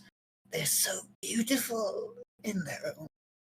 Satch Invisible is just like face palming, just like, oh my god, it worked. How did that work?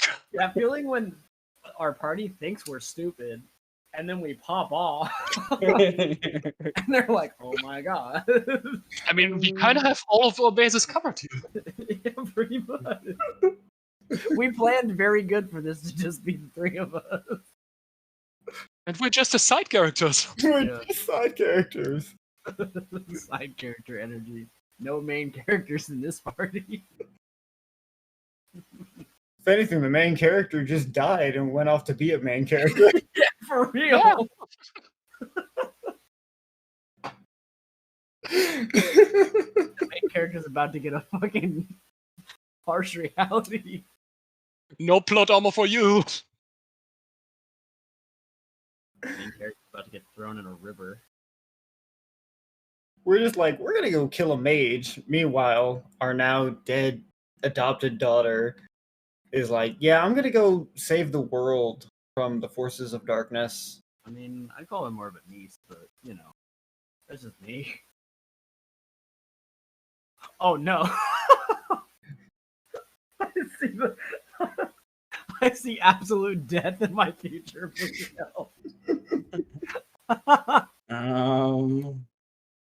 I think we broke Sev. I'm just thinking as I run over here and put guys towards death, but it's okay. He just runs forward and comes around the corner, and it's too late before he's like up in the middle of, strike before he realizes his bad decisions. Oh my god! So he just goes with it and just like tries to just hit you, and you just like slap him away twice, and he's just like, he's like, you're so big, he says. And the wolf is going to move over here, and it looks towards Eros, and this is sniffing around. Doesn't see Setch, of course, but is picking up on that there's something else here and kind of reacting to that idea a little bit. And other guy runs to his possible death.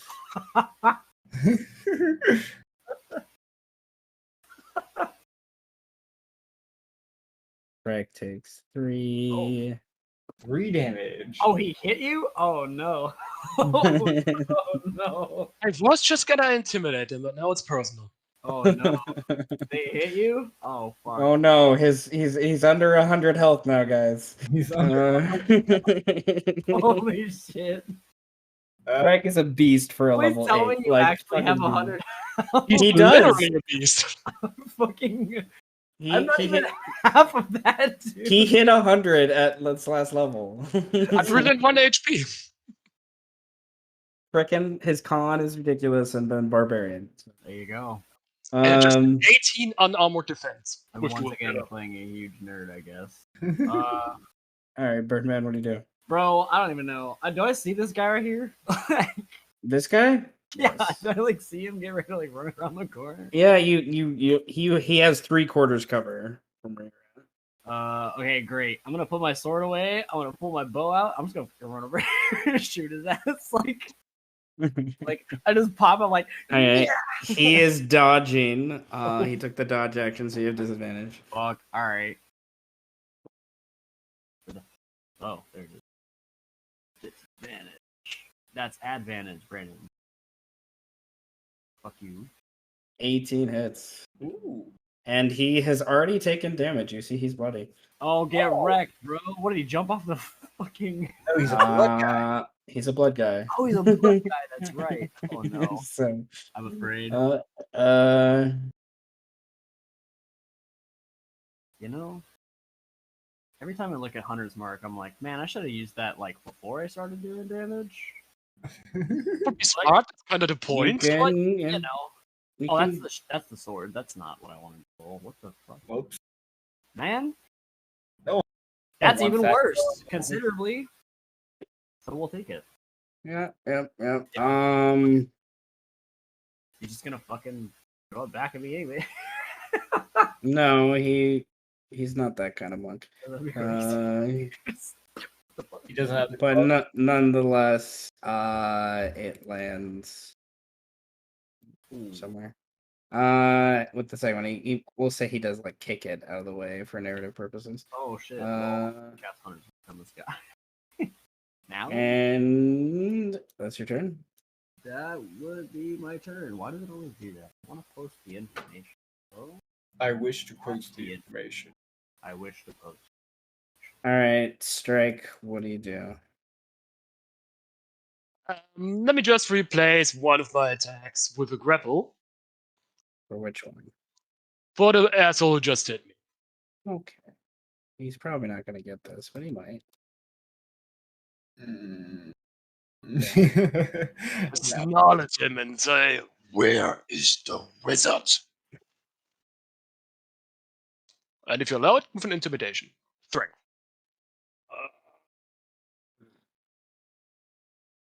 Then you don't get to attack. Yes. Okay. All right, intimidate, sure. Barely. They look to each other and then they look to inside the house.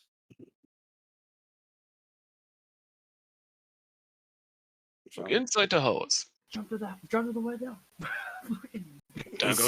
he's somewhere already in Mel's apartment. Mel's house, I should say. So to say to him, Bill, if you want to live, get out of here. And jump through the window. Okay. I would like an acrobatics check as you jump through the window. To the That is- window. The wall. Yeah, you're fine. You avoid the broken glass and kind of tumble into the window into, I don't know. It's probably her kitchen. Smells like mold. I don't really know what else to do otherwise, so I'm not doing more. I'm just waiting in here.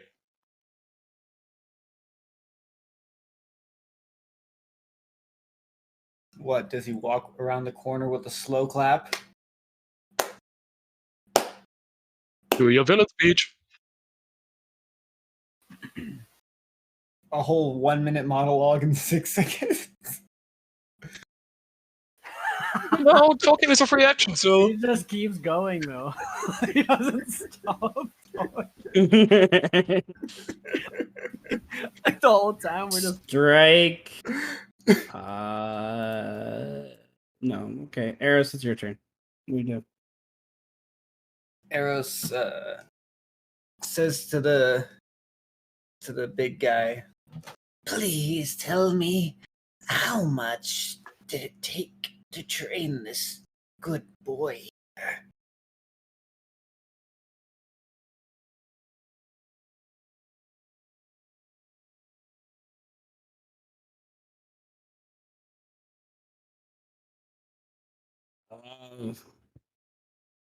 Takes time, mostly.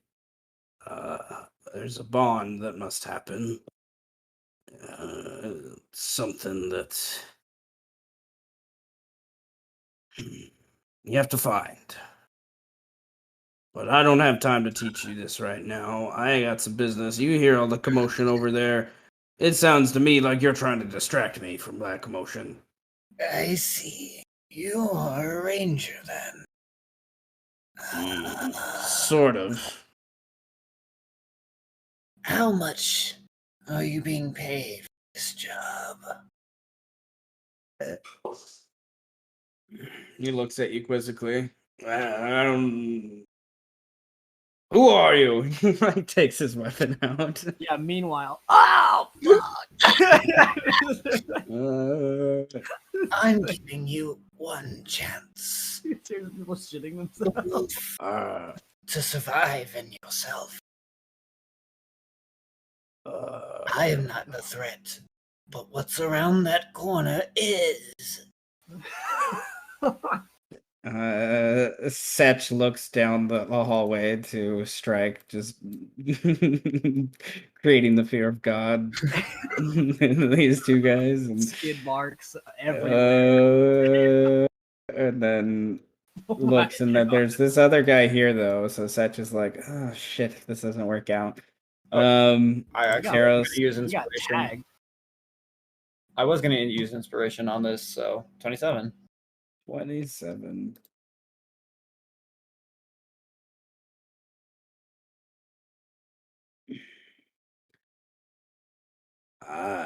I making some good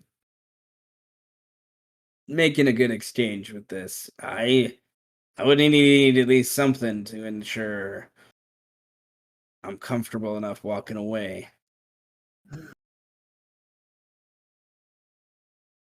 Then allow me this respite. I will give you 50 gold now. And I'll give you 200 later.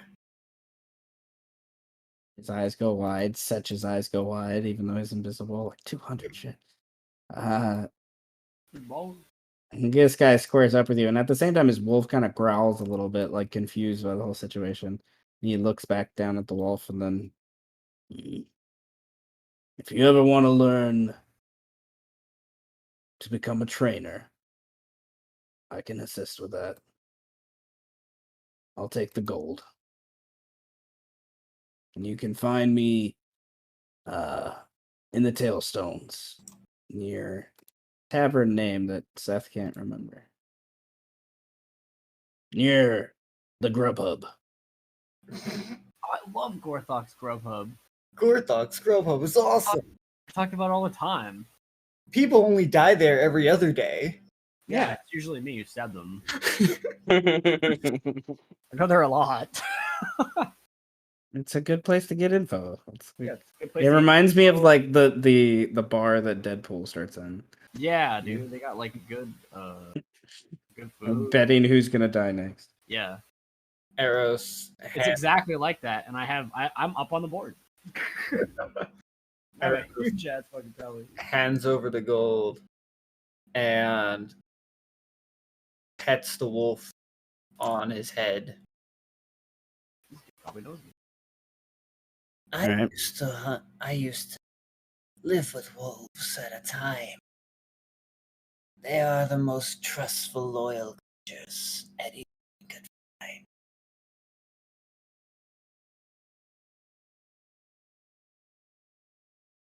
The guy kind of nods at that and just takes the gold, smiles kind of greedily, and then whistles for the wolf to follow. And gonna do one thing.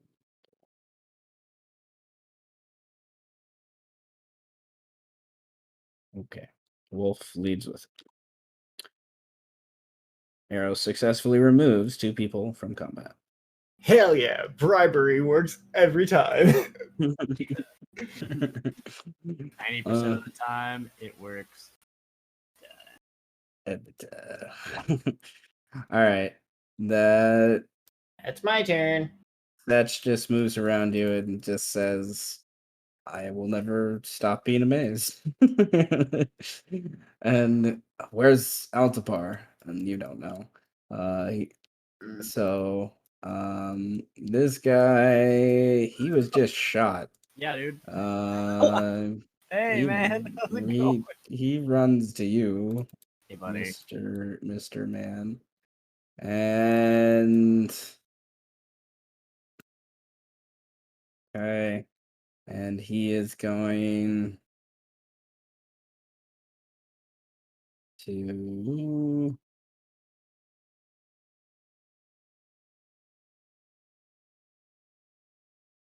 punch.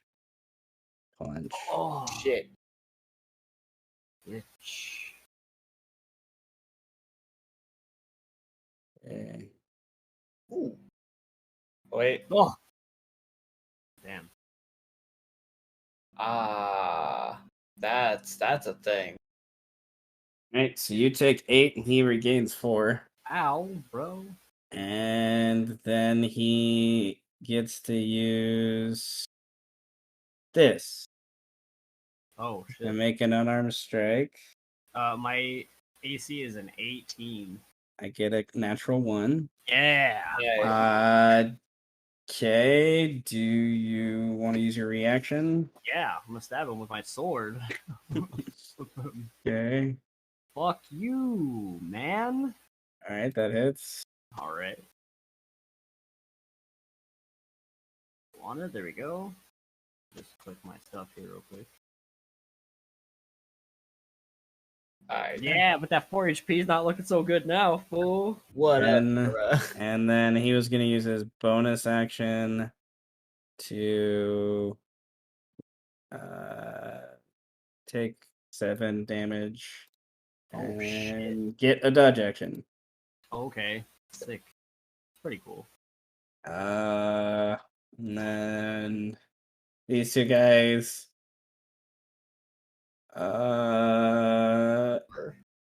Where's the wizard? I don't know. Shit, I don't see him. This is our chance. All right, you're right. Fuck. And they just Yeah. without killing them. Strike. Yay! Get an inspiration point. Oh my god! Thank you. Thank you very much. Thank you very much. Gain 1 sanity back. Yay! He's a 4 now. Only a -3. All right. At this point, I would have figured Strike Now to just hired crooks, and they also just want to make a living. They are not really involved in this. Look, man, I just want to make enough to go to Matilda's, dude. That's all I want in life. Okay, Birdman, what do you do? Oh god. I'm going to hit this man a lot of times. You have disadvantage because he is dodging. Yes. Yes, I do. Oh my god. This comedy of errors. That's fucking. He's gonna use his reaction to punch. Ow, dude. Fucking. Alright. I feel like I should disengage from this man. I can't fight this fucking guy, man. You already started attacking. So Yeah. So. are you level 2 rogue yet? No, I'm not. But. Hold on. Well, I have- holding. I can drop this Hunter's Mark, and I think I will. I'm gonna just cast Zephyr Strike with a bonus action.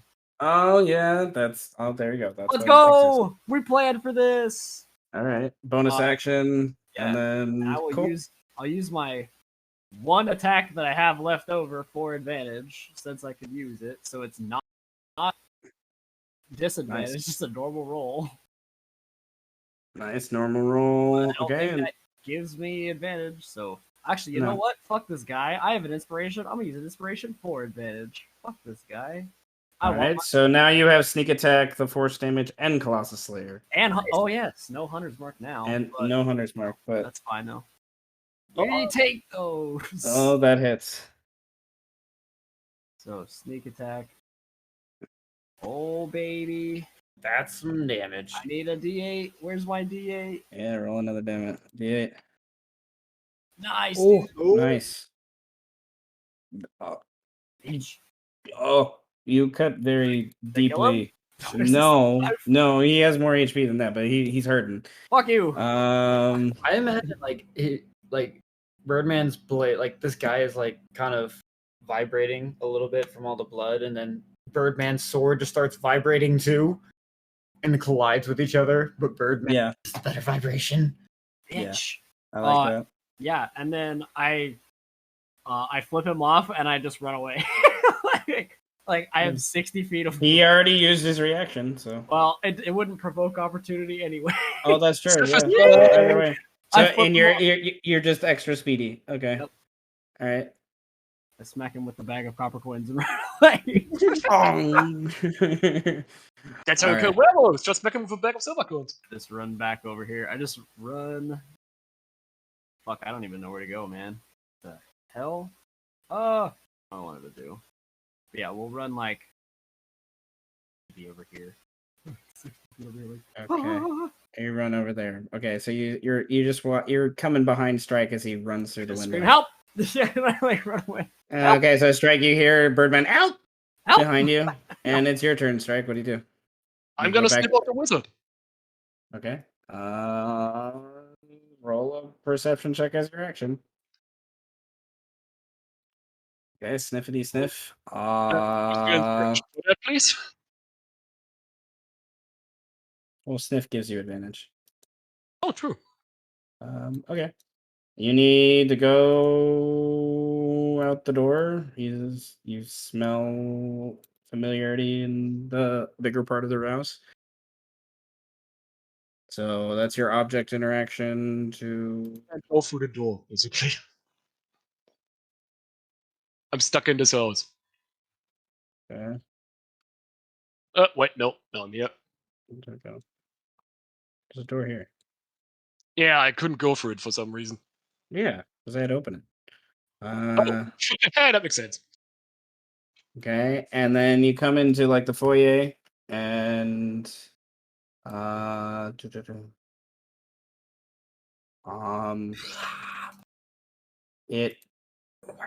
it's really strong in this room, but you don't see him.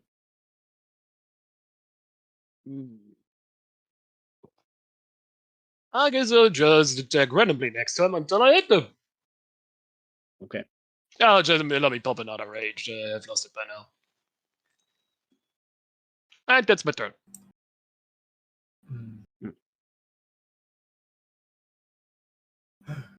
Yeah.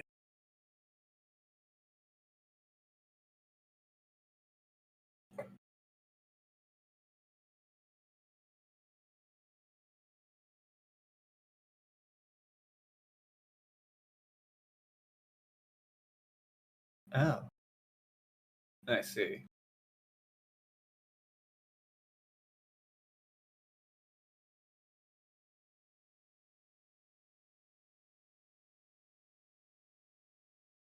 All right, Eros, what do you do? Well, I was going to use sending for a different reason. Okay. But He literally poofs out of nowhere into that existence right there.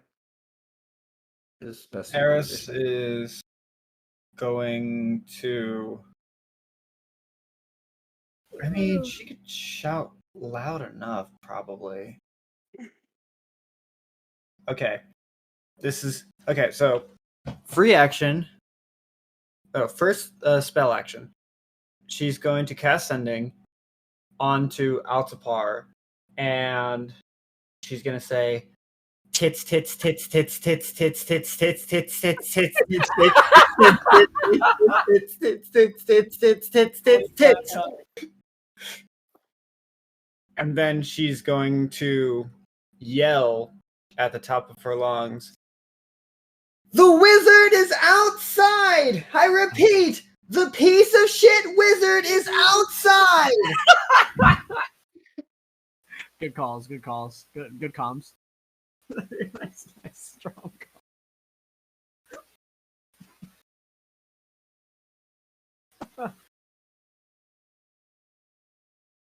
Oh. But I love it. Okay, Setch is right next to you. He just chuckles, and he's like, "Oh, that's Altipar." And that's Eris's turn. Yeah, she's He's desperately looking around, and then probably locks eyes with you, and then his head cocks because you're still a dog. Eros is going to start running all the way towards him and is going to drop her disguise and throw off her cloak so she's only wearing her jacket but is completely nude otherwise. I'm Oh, coming for you, distraction bitch! point. He'll now Yeah. have disadvantage on concentration checks. I think that's a fair play, based upon his past. And if you've ever seen Naruto, like one of the Sexy jutsu. sexy jutsu is kind of Oh, what hit I'm him with the picturing. sexy jutsu. It's a thing? I thought it was one big meme. Oh, that's real. It's real. Holy It's shit. it's That's very everywhere in the first couple seasons. It's everywhere. It happens so many times. It happens, yes, so much. Oh, it's ridiculous. Okay, so 10, Shit, so 20, much. 30. But Naruto, Setch will. He needs to save some of his spell slots. So what would be a good spell to?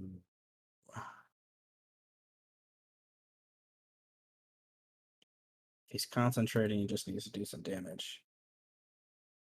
Well, he has nice. advantage because he's invisible, Good man. and that does not hit though. Off of mage armor that Alspor obviously has on. And then he's no longer invisible. And but he has counter spell and things he can do. And this guy 5, 10. Hey.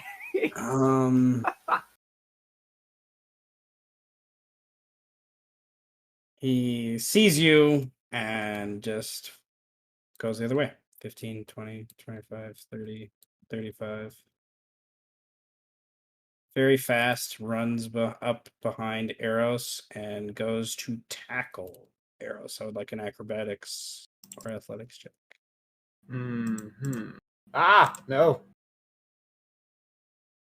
Bad touch! Stranger danger! You dodge out of the way from him, and then he will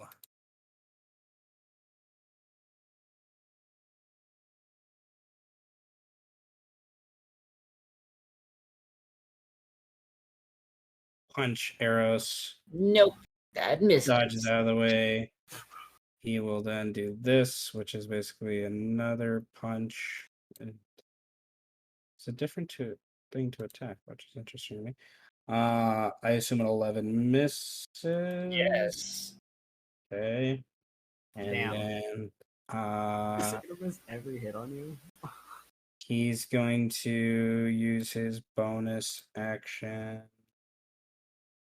to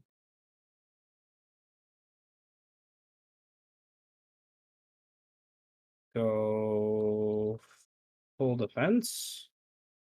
And he'll roll an acrobatics check. 18. I'll give him +3 to his AC till the start of his next turn.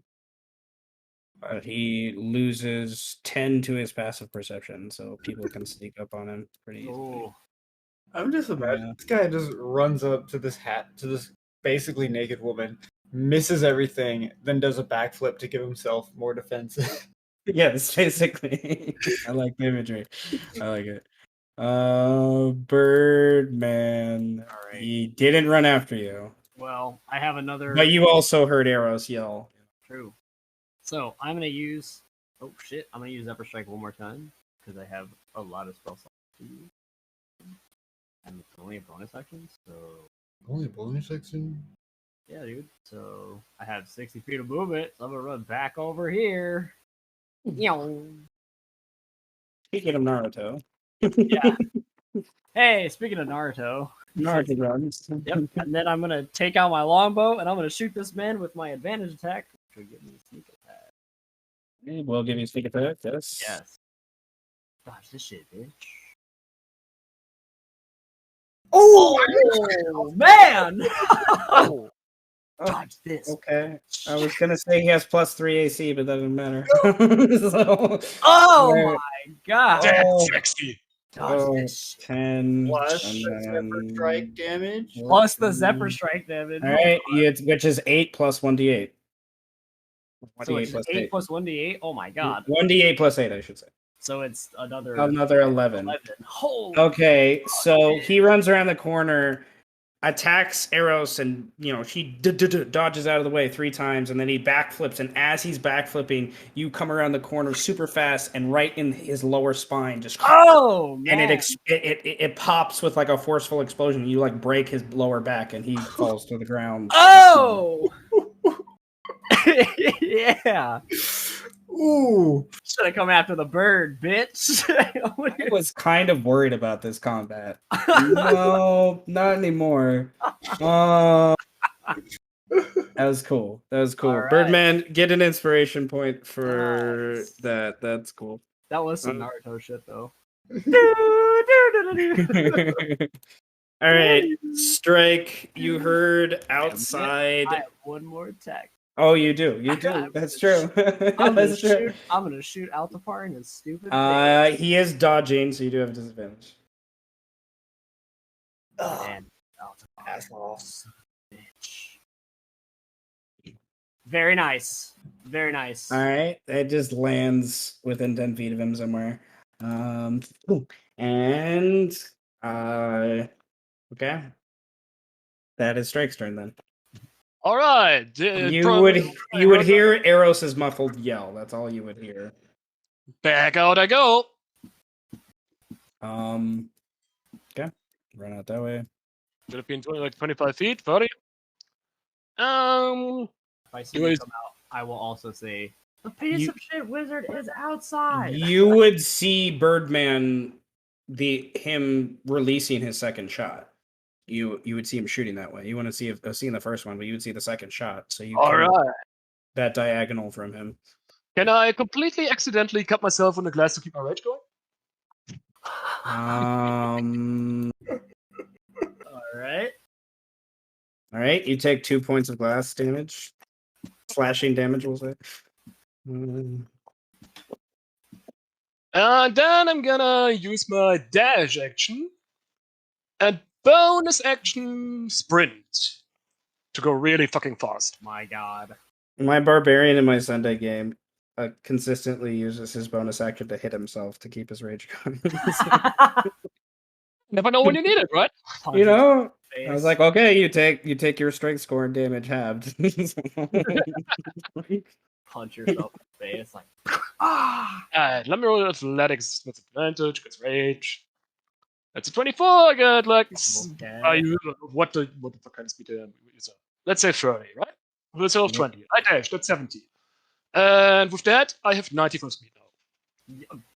All right. I mean, yeah. Come over here. Where the fuck is the wizard? Where the fuck is the wizard? Wizard is up there. Wizard is over there.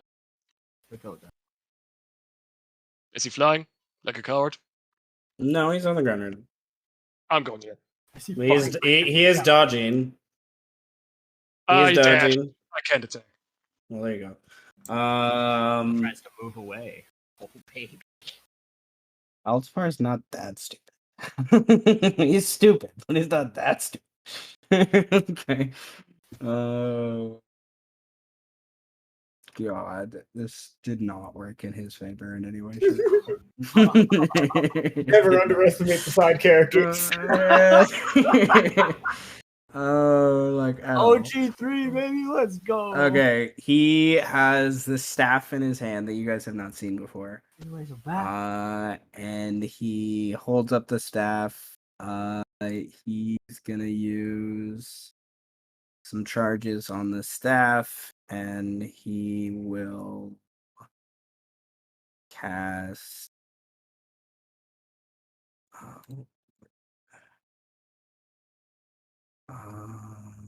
Spreckles. Oh, is that word? Yeah. No, wait. Can he even do that? Kill him already. When even the DM is having trouble. I know, Seth is like, just to think about it. Okay. Logically, he'd have to spend his own spell slot to do it that way. Okay. So, do I? Yes, I think he would gamble. No. All right, strike. Hit me. Oh, I accidentally whispered myself. Strike. I need a charisma saving throw. Oh my god. Oh, that's not good. Uh-oh. No, that is not. Let That me is, use inspiration on that, please. yeah.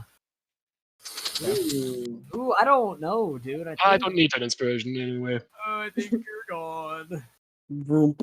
I will mark you with a little the rook piece, since you're in a different plane of existence right now. Boop. Which plane? Uh-huh. It's a demi-plane. Because you're from this Harmless. plane. It's harmless, so. Yeah, it's a harmless demi-plane. That plane. Okay, and then Sets, though? oh, Setch, yes. Oh, Setch. Oh, I Setch. I forgot. Thank you for telling me. Okay, he will have to roll because it is a 4th level spell. It does not work. You can just cast it at 4th level. That is true. I forget about these things. I haven't played a wizard sorcerer in a long time. Don't worry, I'm here for you. Okay, so he casts it at 4th level, just blink, and strike like fades for like a millisecond, and you see this, nothingness world that you're coming into, and then you're just back in Altapar's eyes, Oh and my he God. does widen, and he does a little whimper.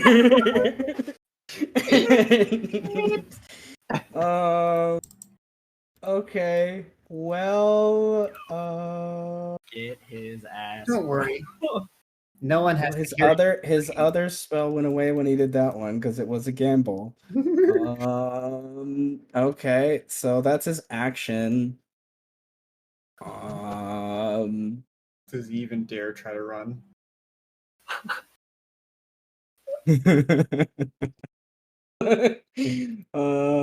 Okay. Fear. Standing there in fear. I have to give this a good effort, right? He'd give this a good effort, even though I know this isn't going to end horribly for him.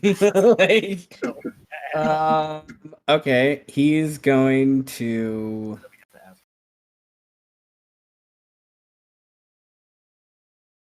He's gonna use his bonus action to go full defense. I think that makes the most logical sense. So roll a acrobatics check.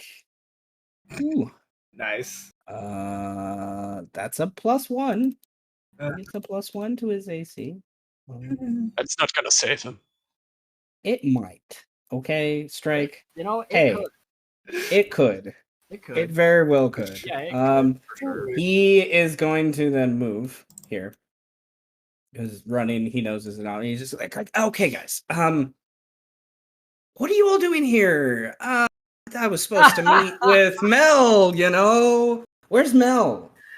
Right? And then he feels hot breathing down his neck. Listen, no one has to hear you scream. Yeah. And yep. He is going to use his reaction to counterspell that. No silence. All right, fuck. We wanted to make this easier for you, but Well, he can't cast spells if there's silence. Otherwise, I think if he was a fighter, he'd totally just be like, whatever. He needs to. So, okay, no, seriously, we can talk this out. Perhaps there's been some sort of misunderstanding. I will hang your nuts on my walls. he looks over at this guy like he's dead, like hoping he rises from a zombie, like kind of thing. Your You head just, on you my just, jaw. yeah, you just see Birdman like cracking his knuckles, like, oh baby, I'm gonna saw good the fuck out of you. Is Eros, what do you? Oh, I didn't move him. I Eros, got what do you do with your turn? That was my action. Mm-hmm. Hmm. As a bonus action, congratulations to Strike. You get a bardic inspiration die. Thank you. Oh no. Okay. Gonna need it. I have disadvantage on my next attack, but only one. Actually, none of your attacks are disadvantage because you're always focused. Oh. Nah, I sprinted. I have disadvantage. Yes. Okay, so Setch is going to.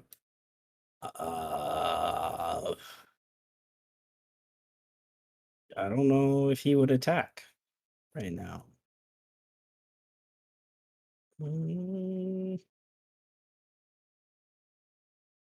I think he will ready a chill touch for after Altipar's hit. So I don't know. There you go. Birdman, what do you do? Birdman is going to cast Hunter's Mark on this man, so that if he does go invisible, no. Oh, Not having that shit again. Nope, I'm not dealing with that shit again. That was not fun. Fair play. Yeah. And then my last first level spell, but I don't care. Should I shoot this man, guys? Or are we gonna ask him questions, or what are we gonna do? Are shooting? he has committed multiple war crimes. We're killing him. Punch Okay. first, ask questions while punching. Yeah, great. Yeah, I love that.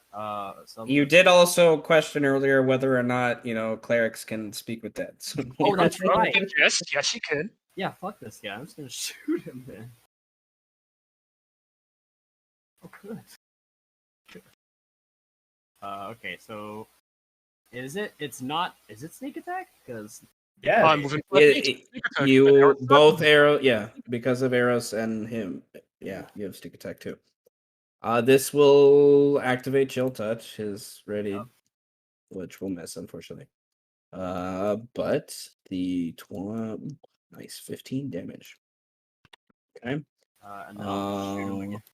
Like, what's stopping? You know, Like, what's up, Rich? That hits, yeah. what's stopping? So no sneak attack.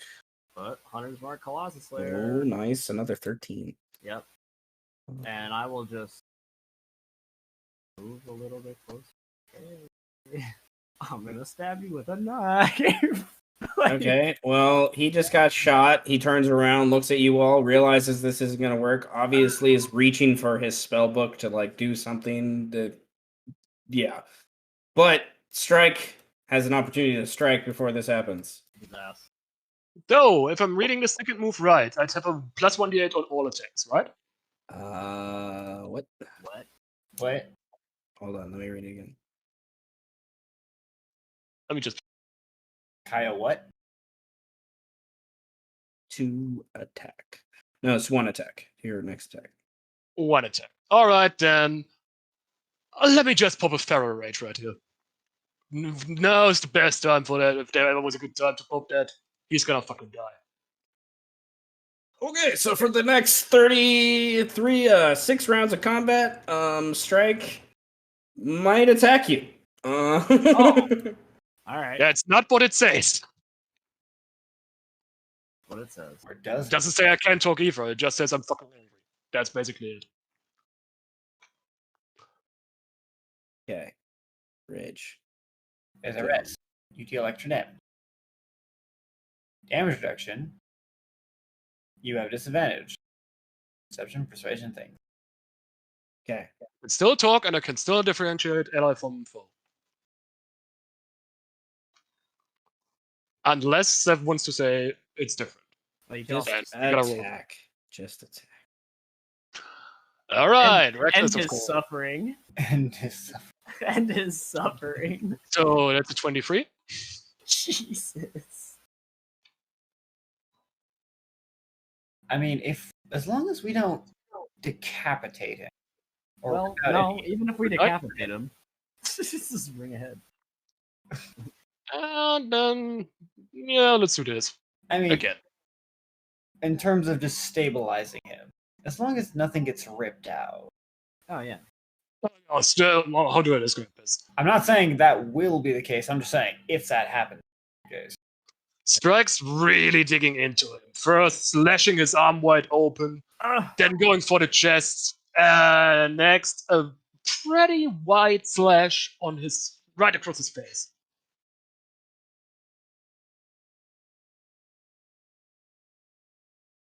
I'd have to move here for that to make sense. Fuck you, Althapar. That's what you get for blowing up our house. It's got the Geneva Convention, not the Geneva Suggestion, damn it. Well, our house is fine. Just now. Alright. He loses his mage armor as he falls to the ground. And he's presumably unconscious. Is that your turn, Strike? Yeah, it's my turn. Let's go kill him. He will get one death save. Not 20, so we can hit him again. Okay, Eros. He is prone. You have advantage on any melee attack to him. She's going to step forward, look down. She's going to hover her foot right above his balls. Just right above.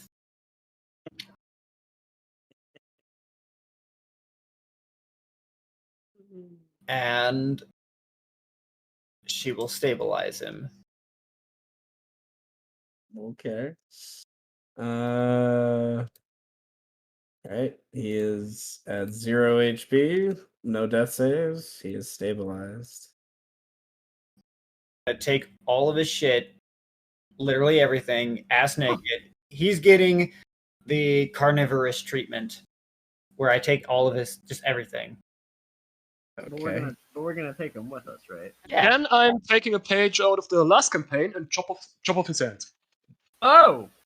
Using my the greatsword I got in the Not his tunnel. hands. Okay. Well, that gives him 2 death saves to stabilize him again. I can just heal him. You can somebody just Put her hands up before he even has a chance to do that. Strike. Don't. Strike snarling like a feral animal. I mean, I can like heal him, guys, like for real. You can. Well, it'll wake him up if you heal him. Right now. Yeah, he's but if he just- doesn't have hands, I'm not afraid. I mean, like, There is that idea. I mean, it's up to you guys. Technically, you're not wrong. Oh, So this is how magic works. we just pick his naked ass up and take him back to Theo, man. We can do that later. Oh, chop his hands off? Yes, that too. I call dibs on his balls. They're mine. You let me chop him up or not? You pick him up. Chop, not pick. What? I want to chop his hands off. No. Wait. We'll do that before we wake him up.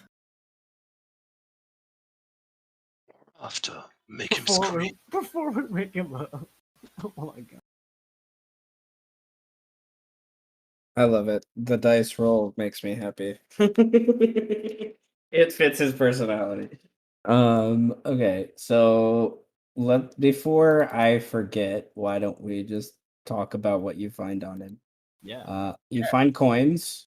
Most of them are copper. It's rather annoying. Yes! Or crackhead. More coins in the bag! He obviously just Actually, picked up from there. He also has a spell book. There's the spell book. could settle that. You'll need time to like decipher it, but there's there's a bunch of spells in there. He has a cloak, and a staff, and a wand. If it's a cloak of displacement, that'd be cool. Staff, wand, and that's and he has a dagger. That's a lot of crackhead money. Yee, crackhead money! And I think it's fitting that Altapor has electric. Nerd. Apparently, that's what the dice rolled, and I was like, That- okay, That dude, that's crackhead money. that is correct. Electrum is crackhead money, like for sure. No, it's trading. Electrum, people use to trade. Yeah, if you're More, literally like- walking around with just copper and electrum, like wow, you get a job. like a real one. If anyone wants to roll an Arcana check, I'll give you one person advantage because of Setch. Who's the highest end? Oh, probably me. I have a 11. I have a 14. Okay, you do it. Okay, I think it's me, guys. It is you. Setch only has a 10. Oh, wait, what? Yeah. He's a sorcerer, not a wizard. I'm a genius. Yes, okay. Like this isn't identification by any means. This is being you able to recognize arcane symbols. But the cloak has arcane symbols on it. The staff, pretty obvious. It was a magic staff just by how he was using it. And the wand. The dagger is just a dagger. So you can get another dagger if someone wants another dagger. Well, guys, if we want to put all of that stuff in my handy dandy briefcase, Exactly. yeah. Yes. So I do. I put it all in my handy dandy briefcase for later. We pick his ass up and we take him back to Pio's bar. You really need to convert all that copper. Yeah. Yeah, briefcase. You have to go to a money changer. You have to go to a money I have to changer. go to a coin star. Yeah. dude. Yeah, you don't just convert it. Yeah, you have to go to a money changer because I enjoy this so much. So And all of that- 1600 copper. Jesus. Arrow, You're not gonna get it all complete. They take a percentage. Eros would also make sure that all the crackhead money does go to the Birdman. Yes. Eros You will know, take the cloak, not Altapar's cloak, but the thing that she was wearing the whole time, and will make sure that Altapar is wrapped up in it. okay, you have about an hour. A short rest until he will wake up. That's So fine. We're What do you going. guys do? What do you do with him? I remember someone said you bound his hands. Yep. Do you do anything else No, with him the hands other are than- gone. He doesn't have hands. Eventually, we're going to the tavern. Then we're taking his hands and Yeah. picking him up. Yeah. There's an order of operations apparently. Yes. Yes. We take him, so we're gonna take him to fucking Pio's bar. We're gonna chop his hands off. Then we're gonna wake him up, and Pio's gonna interrogate him, and then we're gonna kill him. So fuck him.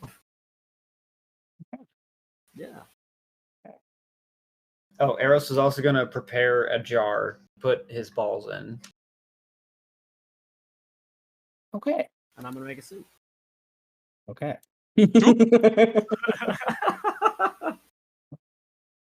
These Who things is happen. still so funny, damn it?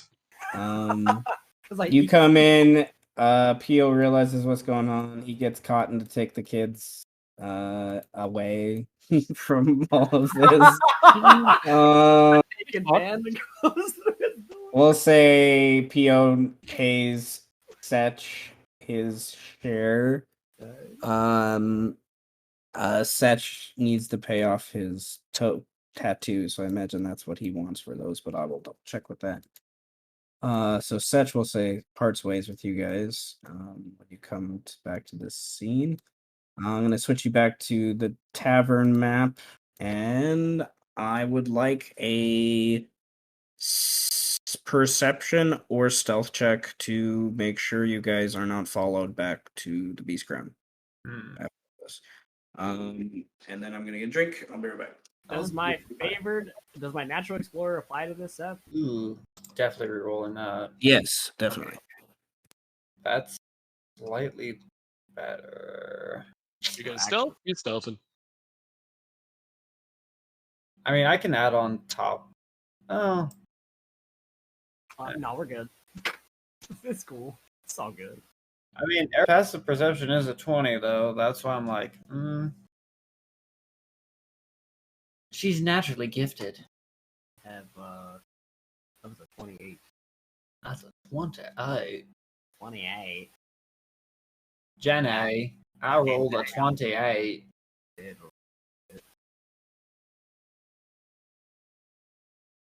Can we just give it up for Forrest for just trying to make a toxic relationship work? You say trying, but if you've ever watched that movie, He kind of succeeds. He made it work, man. You know, it just took him his whole life. Yeah. Now he has That can give us all hope, but eventually. Yeah. Good ass movie. I love Forrest Gump. It's true. Okay, so Favorite movie of all time. P.O. gets his lizard man brute to tie Altapar up, hang him upside down above the fire. Hands off. Hands off? Hands off. I'll do it. So I have insist. So I have to use a cure wounds to heal him after he fucking gets his hands. Yes. Otherwise, yeah. It Okay. has to be level 2, so I will roll it. All right. Alright, I'm chopping his fucking hands off. Oh, it fucking rolled. Well, you have to chop his hands off before he heals. Otherwise, Well, order so of chop his operation. hands off. Chop his hands off. Do it. Chop his hands Do I off. just do I roll an attack or do I just do it? Roll an attack. Alright, I'm in the wrong thing. Hold on. I'll even give you a bardic inspiration.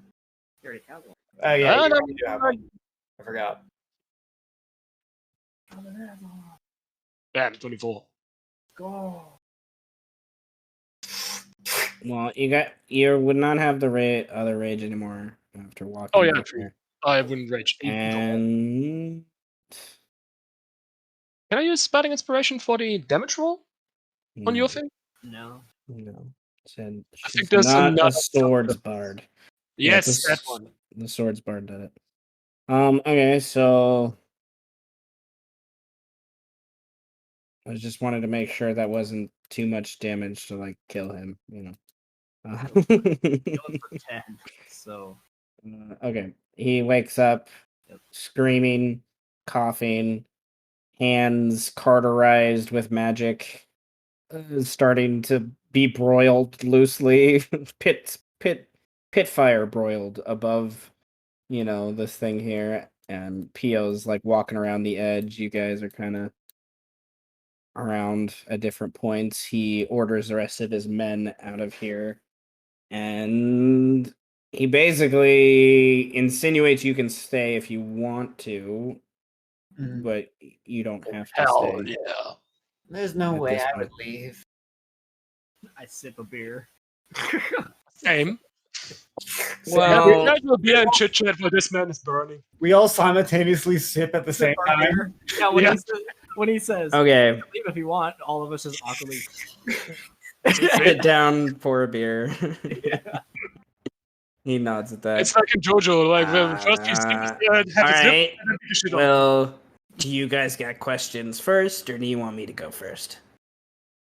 I think Altapar is just looking around. He's not saying anything yet. He's just mumbling and grumbling to himself, just trying to look around and realizing that his hands aren't there. Like he's trying to cast spells and he can't do it. You know, like he has to relearn how somatic components work now that he doesn't have fingers. Well, it's a good thing he won't have to, he won't have to worry about that. Like eventually, I think he could do that. You know, because like I think Doctor Strange proves that idea. Like I think he could eventually like figure out how to do somatic components. But like if you've only ever done it with fingers and you lose your fingers, Well, that's a thought experiment for another day. That's wishful thinking. So he's trying to mumble arcane words and nothing. Kind of says, "Are there any I don't think he can do a single spell. Like a single one other than counterspell, which isn't very useful in this case right now. It's the only spell he can do without somatic components. Oh, do we have any questions? I think I have the most important question of all. How's your sex life? Second most important question of all. Theo clears his throat. I'll have an answer for you about that later. So my question. Altapar looks at him like, what the fuck? How's your sex life? No, I don't want your penis. That's for that. Eros has a claim on that. Or did you say his balls? I can't remember. I want his balls. He just looks at Altapar, and Altapar just looks at Eros like, oh my god, I should have kept my pants on months ago and just walked away. None of this would have happened. Literally none of this. So, did you think this was worth it at all?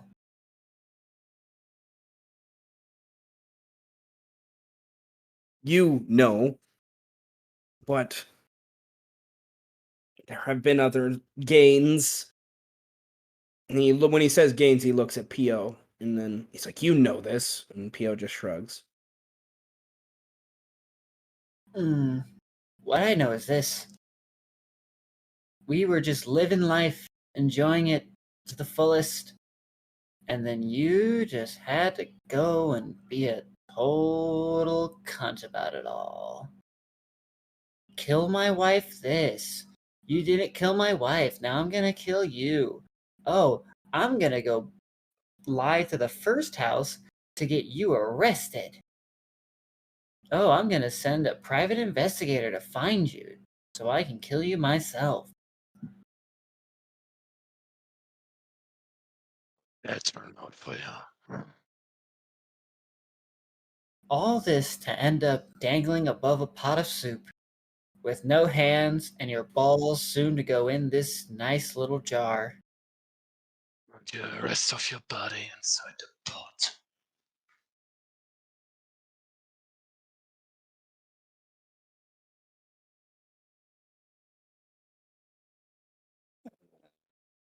Is there something like a metal rod or something nearby? Plenty. There's a metal spoon right there on the wall, but we could say there's a rod too, because it's a big fire. You probably need a poker to like move around it. Yeah, I'm heating that thing up and press it to his chest. Just poke him with it, yeah. All right, it takes a minute for it to heat up. Like, it takes a while for something like that to heat up. But you're starting to stoke it in the fire, and he's looking at that and what I imagine like the flames as you stoke them are like making the silhouette of your fur and the cartilage, the hardened blood and whatever that's still on you dry out. And Pio is just sitting there, just has a small little flask that's his size, taking a big swig of something really strong, even for him, and he's a big drinker. And he's anyone want any red sow? And you guys know red sow is made from boiled down juices from the Tarrasque liver. It's extremely potent alcohol. Uh-huh.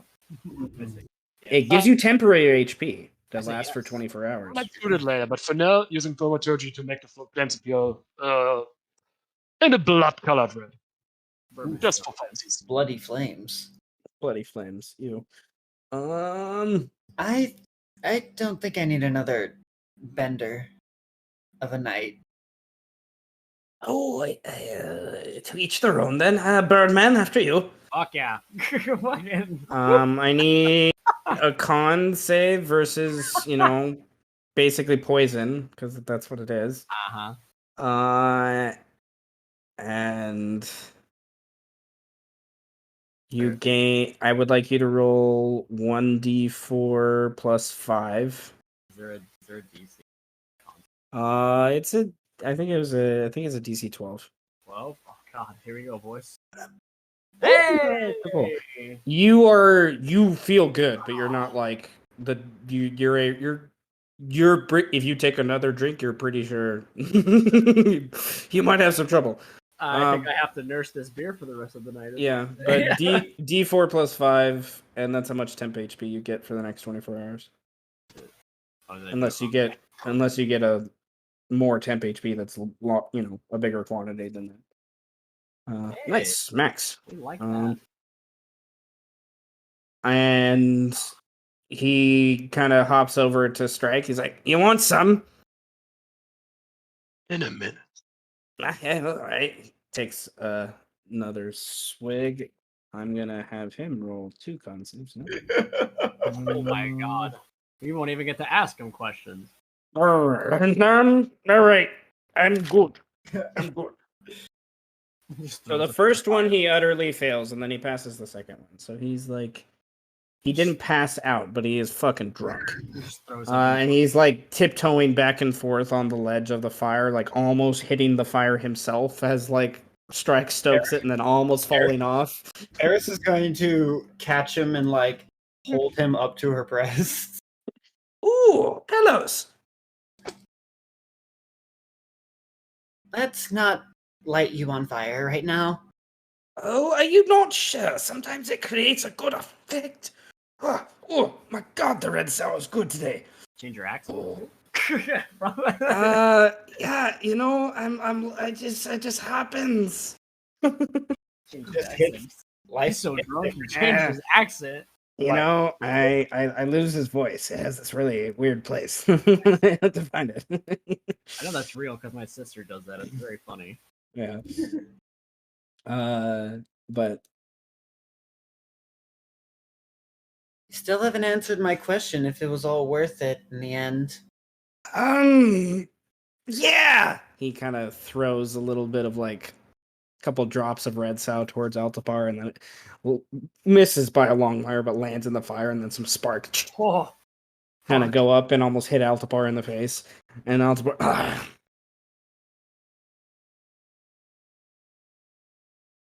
I think by now that question is mute, my young bard. Although you still look ravishing despite it all, so maybe it was worth it. Eris is gonna pick up another grape off the table and throw it at his face. Lands in the fire afterwards and sizzles. Can I poke him? I would like an attack. Although you get advantage because he's restrained. What do I even roll? This is an improvised weapon, so just a strength check. Because you're not proficient in improvised weapons. Yet. Keyword. Wait, that was already with advantage. Yeah. 14 hits, yes. Now roll D4 plus your strength, plus a D6 fire damage. His It's the D4 plus 5 and the D6 fire. So plus 5 to that, so 5 plus 5. He passes out. alright. Well, it looks like I'll be healing him again. Let's give him a berry. good berries. He doesn't have any first I don't level have any spells. first level spells. All right. Alright, so another 9. He wakes up with 9 HP immediately after. Fucker.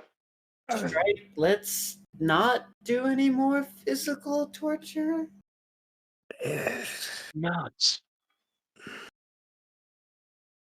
He had it coming a long time. I mean, you're not wrong, but don't need to keep this up in that regard. Let's get to more Pio's point. Clearly, you, from what Pio has told us, he had no idea about the jobs you had us going on.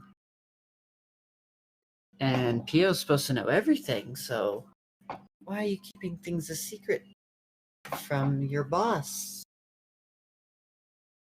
Secrets on my job. Pio, you seemed more concerned with other things. But as is already well aware, probably by this point, the 12th house. I needed to know a few things. They got me the truth. It allowed me to move forward. It's as simple as that.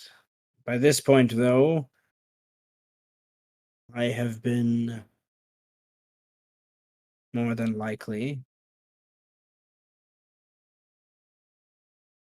squeezed out of that position. Unless you know what has happened to my wife.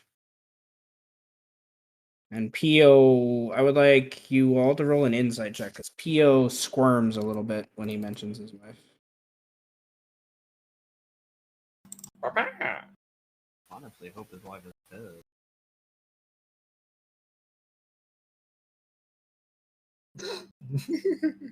Preoccupied. Doesn't care, but it makes sense for Strike. But nonetheless, the other two of you sense that Pio knows what happened to his wife. He doesn't pick up on that with Pio at all. But you get the impression Pio does. By how he kind of looks, and he looks down on the left side of this pillar that he's kind of leaning up against drunkenly, and there's a arrow saw it when they came in. But now you can see he's looking at this box that's there. That has like a canvas like nailed on top of it to, like, as like a cover, not like a wood top. Well, thanks, dog. Bye, dog.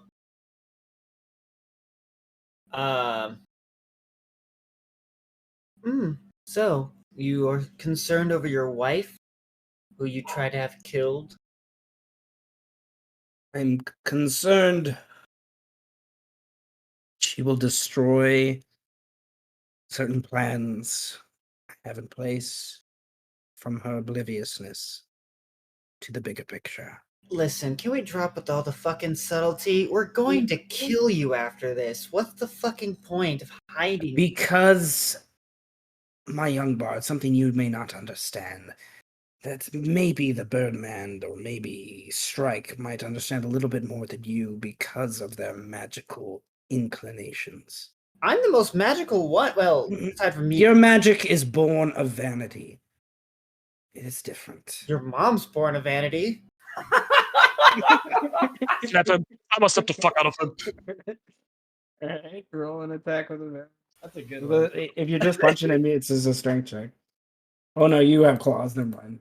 Roll your claws. But you're probably gonna knock him out Gonna again. fucking kill him again.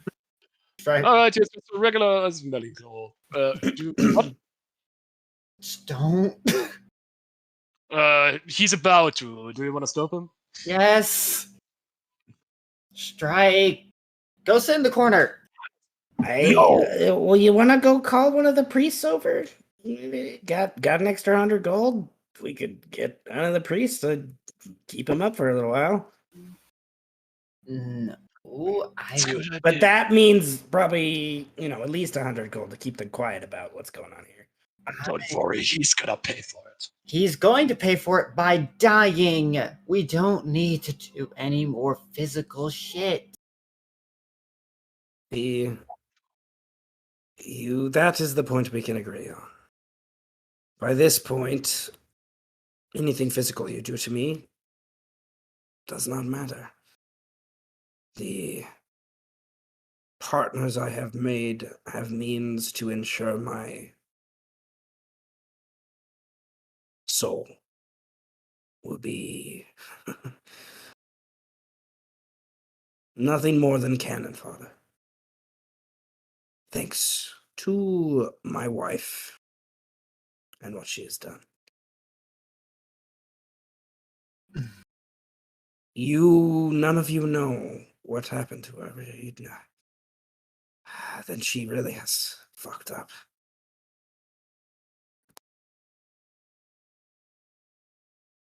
Fucked up is a generous understatement.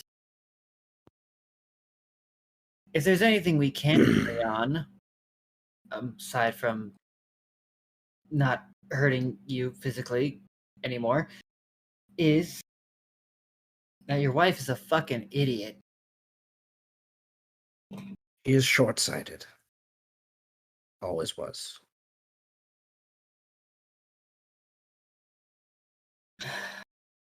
Okay. Then ordain us, if you will. What exactly is it that makes spilling secrets so unnecessary or impossible for you?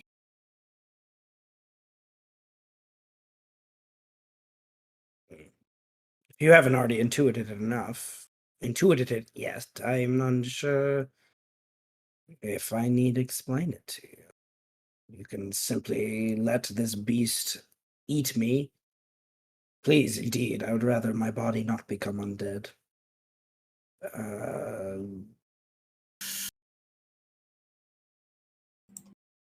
Hmm. It is rather hot up here. I hope you would at least kill me before you cook me to feed, to strike. If Birdman or Strike has an inspiration, I do. I would like to peer into Altapar's, dig into his mind, and if you'd like to use inspiration to give him disadvantage on a save, Ooh. Okay. What can we do with 2 inspiration? Ooh. If each one gives 1.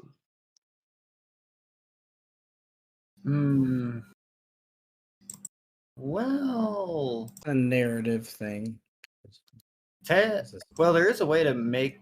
I mean, but that's only succeeding your own personal rolls, though. Ah. Well, Yeah, let's let's see. both give 1. Well, he failed. What are you looking for? I'm looking for his secrets, his dealings with the 12th house. Actually, no, his soul and everything about that, since he mentioned it.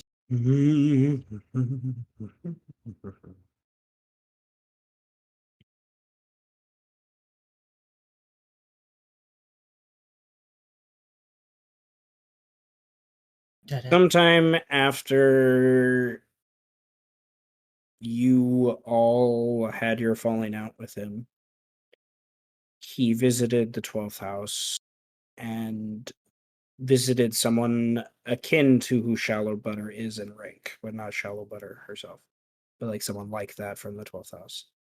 And is able to impress upon them the strength of his magic as something that is an asset that they could use to take over kind of the 10th house thing. And he offers that in payment to give him access to their knowledge of the Undercity, which is,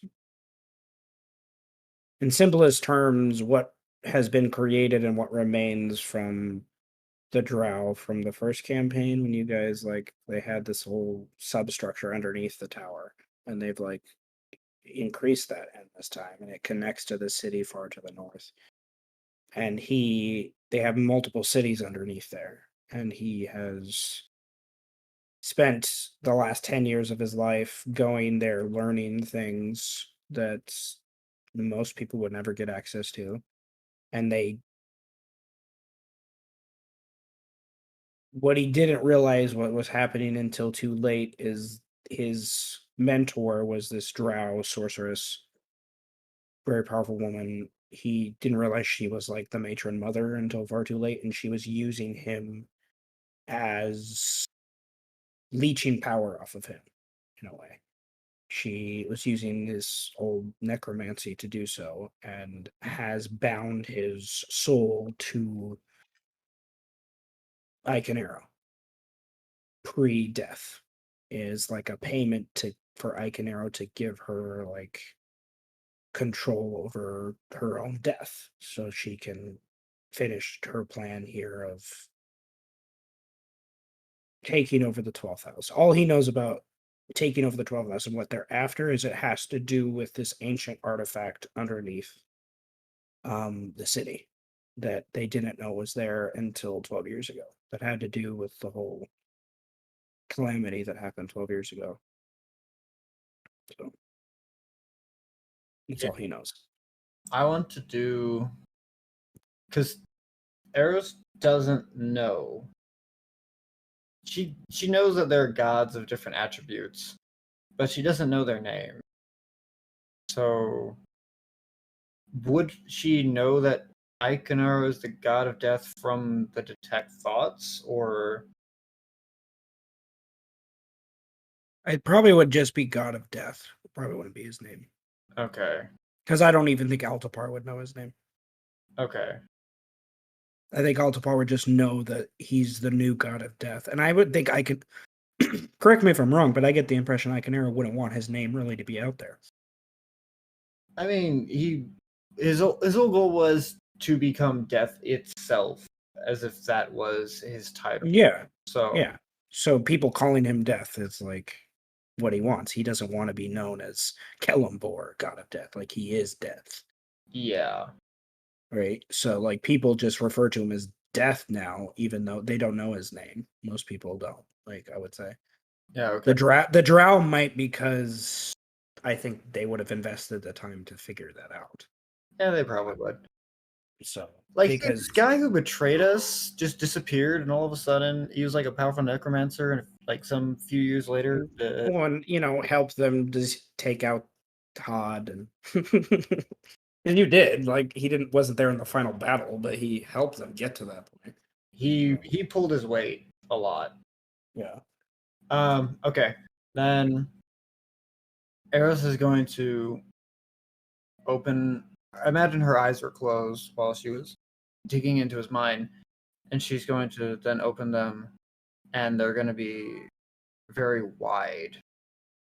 And she'll say,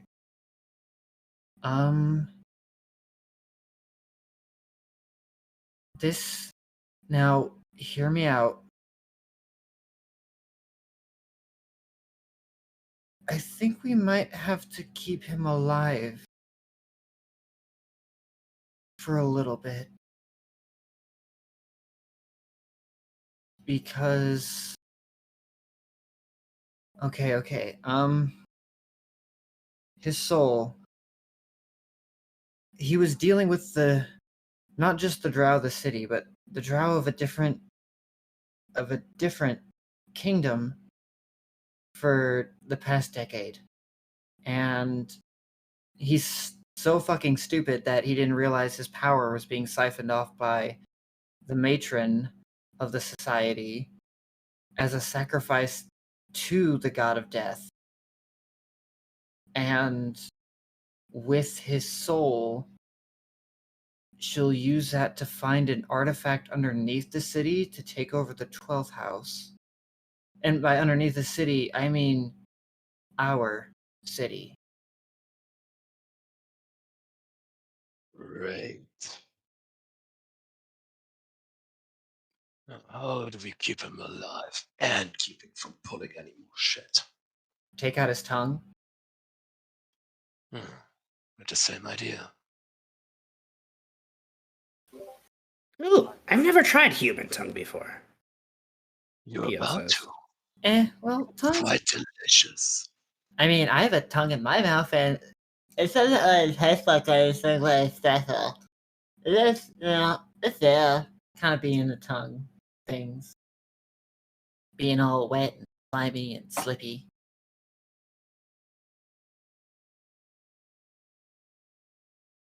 But Theo just looks at you strangely, but nods his head. All right, well, we might want to get a priest or someone else to heal him up nice and good before we rip out his tongue. At least so he doesn't pass out again and maybe bleed to death. yeah, I guess. I mean, they don't have to hear anything going on. Why can't you just kill me? Altapar says. Because your soul is a sacrifice. That's why. And it's not your worry. It kind of is my worry once, I don't know, ancient artifacts come into play. You don't know what this artifact is, neither do I. And as far as we can be concerned, it will simply just give this witch eternal life. Ooh, eternal life, as well as access to the words that could unleash the Tarask. At least the current leader of the house isn't unleashing it. I don't know what this bitch is gonna do.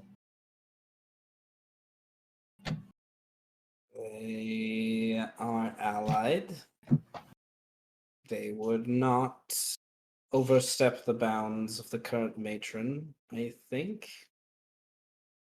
Hmm. But they do not have means to do so now, at least. Precisely. If you would kill me, it would ensure that they would have no means to do so. And I would not be a part of this bullshit anymore. He does not beat any of your passive insights. His death is. He wants a death because he thinks it will help them. Like he like he wants to help them. Like now that he's gonna lose everything, he'd rather help them because that's at least accomplishing something he worked towards in his life, rather than everything being a failure. Maybe we could, I don't know, get some other god to play tug of war with his soul or something. And, like, pull him somewhere else. Then we could just ignore the artifact. I don't even know if I can appreciate that. Can you talk to gods? I don't know. I could probably I can send messages through different planes of existence. So if I get enough of a idea of a god, I probably could. Power of music. I will never understand. Okay, well, I don't know. We gotta figure out a god that would like magic or something. At least then they think he's useful. Well, He's a decent enough wizard, you know. He's an asshole, but he could teach many people about magic. Be useful for generations or whatnot. I don't know. Maybe he has a special spell that no one else knows. I don't know. well, hmm. Yes. Bargain my soul to another deity, please. Mm. How are you any different than these drow with what you do now? By fucking over Drow. Very simple. Why do you care what the drow do? They have made this city prosper. Made the city prosper, yes. I don't care about what they've done now. What I do care about is, oh, I don't know, ancient artifacts being used by people who are notoriously dicks. That's what I'm more worried about. Not anyone in this city. Yeah, maybe we could get this artifact and sell it. That too, it could be very expensive and very worth Yeah, it. take it up north to the dwarves. They empty out their treasure hold, trying to like argue over which guy gets to use it for what experiment. Oh hell yeah, dwarves are super stingy. Okay, here's the plan, guys. Note this down. Are you noting it down? Birdman, note this down. Birdman like wakes up. He's like, "Whoa, what the fuck?" He's like a little bit drunk. Like, what? Oh man. So like, Okay, yeah, he like gets a paper out and starts we're gonna writing. go to a priest. We're gonna ask him about gods. Mhm. We're gonna see if there's any gods that would take this asshole soul, or at least any good candidates. And I'm gonna try and message that god. Then we're gonna go on an adventure to find the ancient artifact underneath the city. Oh God. Birdman like shrugs. Like, okay, fuck. Whatever. Fuck it. Well, I know what the group's doing now. Yes. Okay, so Altabart, you don't know nothing about this artifact? Guy just shrugs. Alright, well, fuck. Who knows? Maybe this thing is like super big or something. Or maybe it's like eats your soul. I mean, well, there is that ancient Hestadine underground city thing. Maybe it has to do with them. Ah, I don't know nothing about that. Oh, well, Strike digs around a lot, so. Well, yeah, I know they exist. Like, I never bothered. They don't got any booze down there. True. It would be pretty dry by then. Or maybe it's just damp. Yeah. Okay. Well, I think you'll need to find someone that knows their way around down there, so you guys don't get Actually, lost. we do know a guy. Kind of. Don't know his name, though. Oh. Well, I'm sure Setch wouldn't mind an adventure, getting some extra coins in his purse, and we figure this out. Who knows? Maybe we could bribe someone as well to be like, hey, Oh, speaking of bribes, I'm gonna need 200 gold for payment. for what? Because I may or may not have bribed a guy who had a wolf to fuck off. This guy is important. Why? I mean, he's not important. It's just I didn't want his wolf to get hurt, so I wanted him to leave. 200 gold for a wolf? Come on, that's like ridiculous. It is not ridiculous. Wolves are the most adorable creature ever. Got a point. Roll a persuasion check.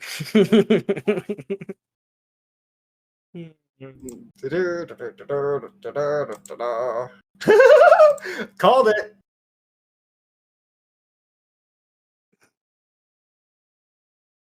I am gonna be blood dry. I just know it. I just know it. Okay. Well, at least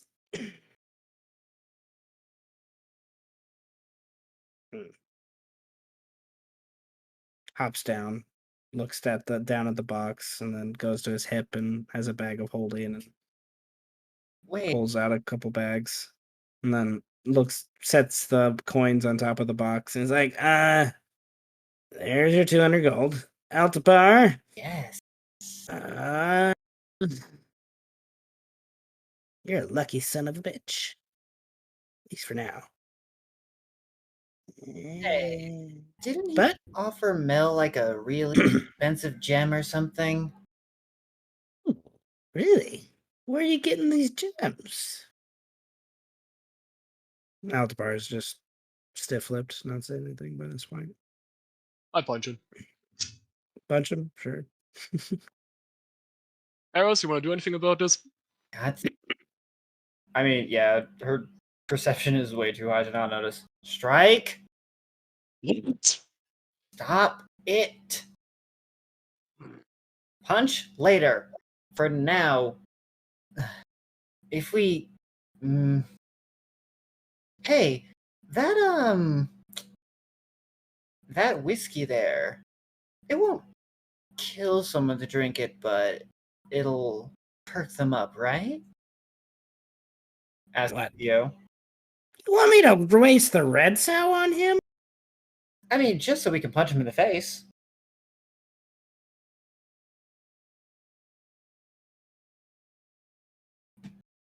Okay. He's like, yeah, okay. Shrugs. You don't deserve this, but I want to see you punched in the face. Altapar's con. But you do deserve that. save. He barely gets the con. Okay. And then he gets 6 temp HP. Now, Strike, you may punch him in the face. You're right. Happy to. Watch this do way more than fucking. I mean, That's the lowest I could have rolled. Okay. It gets rid of the tip HP, takes off a little bit of his regular HP, but he's still conscious. Ugh. cool. So we're gonna go back to the temple. Oh, and Pio, if you could, just try and you are the, leader of the 10th house. You rank higher than this asshole here. So if you could get the cops off our back, that'd be great. Just, let them know that Altapar lied.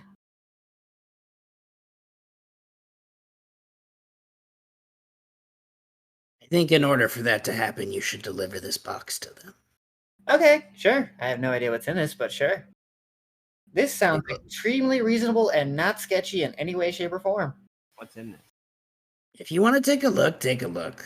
I just don't think Altapar should see it yet, unless you think he should. I take a look. And Altapar is squirming a little bit. You take a look? I look in the box. I guess It's Aerosol looks in the box. Is it an ear? That'd be hilarious. no, it is a head. Oh, fuck. Is it a head with one ear? It's a head with one ear. Let's with blonde hair. go!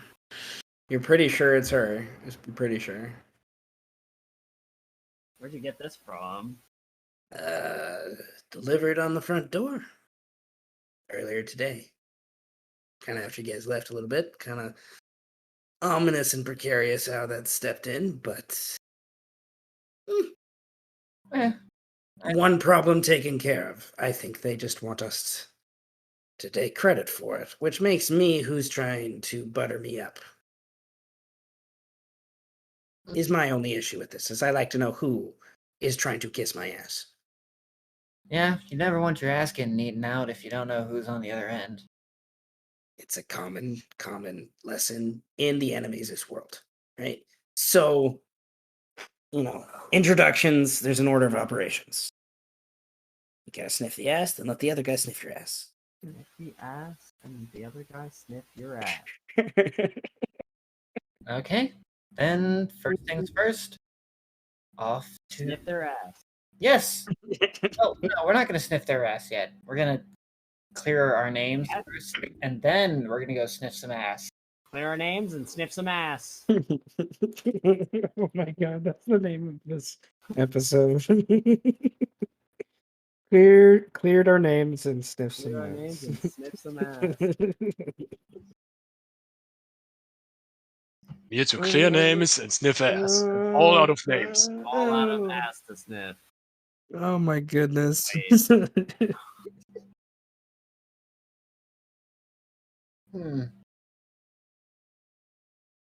I? Should Do it. I? Do it. Wait, no. Put Birdman, open the briefcase. I open the briefcase. Box in briefcase. Okay. Okay, let's go. Close the briefcase. Oh, It's just told baby to ask me, didn't know. Probably. no. Oh, wait, no, we gave it all away anyway. No way.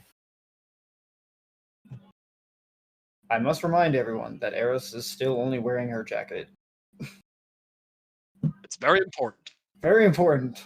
Winter out on the streets, lots of the nobles are oogling and ogling and oh my god, and I'm walking away. Embarrassed for you. It's non-normal in this part of the city to see a human walking around naked. Not usually. Was it normal in the part of town we're from? In your little street you live on, yes. A lot more than we think. Because people see Eros like that all the time. But up until you moved in there a year or so ago. You can also go to Gotham. But if you go to the 13th house, that's a different street. Their whole street is a slightly different story. That's just That's house. it's in the house. They still keep it relatively. So you guys are going to the temple, okay, which was part of the 6th house. And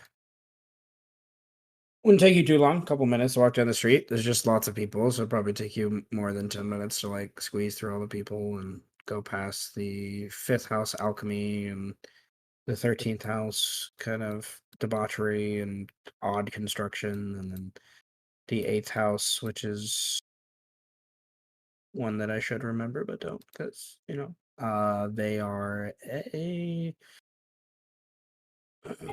bard house sort of, but they're not like the 13th house. They're like an adventuring bard house. And then third house and whatnot. And you're going to the same priest, I guess it is before. Sure, yeah. Doesn't matter. Okay. There's not many priests in the city, anyways. Okay. Find the Badger Man. That is the priest you've been talking to before. Strike has worked with him before. He's one of Strike's contacts as well. His name's Onric. He is a priest of the old gods. Oh. Okay. Just bust in the church like, "What's up, bitches?" What's up, Ding, ding. sluts? I'm Alright. back. We're here to take names and sniff ass.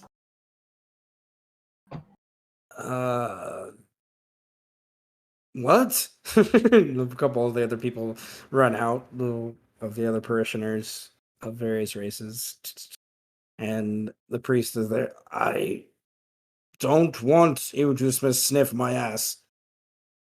Well, okay, then we're here to sniff a god's ass. Kind of, sort of. What? I do not wish to disrespect any god in this temple. Cool, we can go outside if you want. He motions for you to follow him out back. Doesn't know what else to do. Do not want you to sniff my ass. You already gave him a lot of money to do the thing, the bury Adira, basically. Hello, Anric, right? That's your name. Anric. Yes. What do you want today? Another dark deed for the 10th house? I need to keep these few and far between. I don't want a dark deed, but what we do need is a good question mark deed. So Okay. I need a list of gods that are magically inclined. All And gods have magic. I mean that are more magically ones that enjoy magic, okay? Not ones like brutal war gods that punch people and chop them up or kick them or god Sniff ass. drunk or sniff ass. You want gods that worship the arcane weave.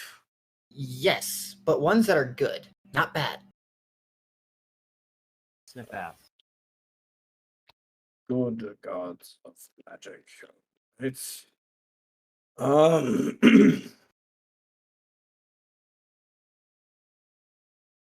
Oh, you want it now? Oh, Yes. okay. And he's gonna roll a religion check, I guess. I'll give you a bardic inspiration too. He's gonna need it. Is it a D6? It's a D8. Nice. That's a 12. Um.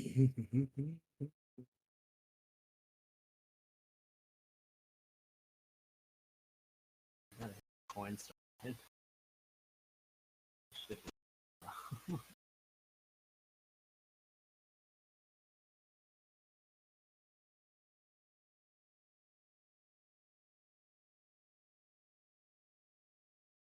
Yeah, why not? Yeah. Oh, that's worse. Well, there you go. I'll keep the other one.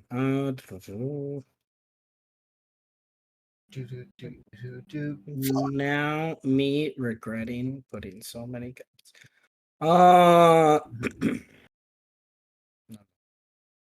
He knows of.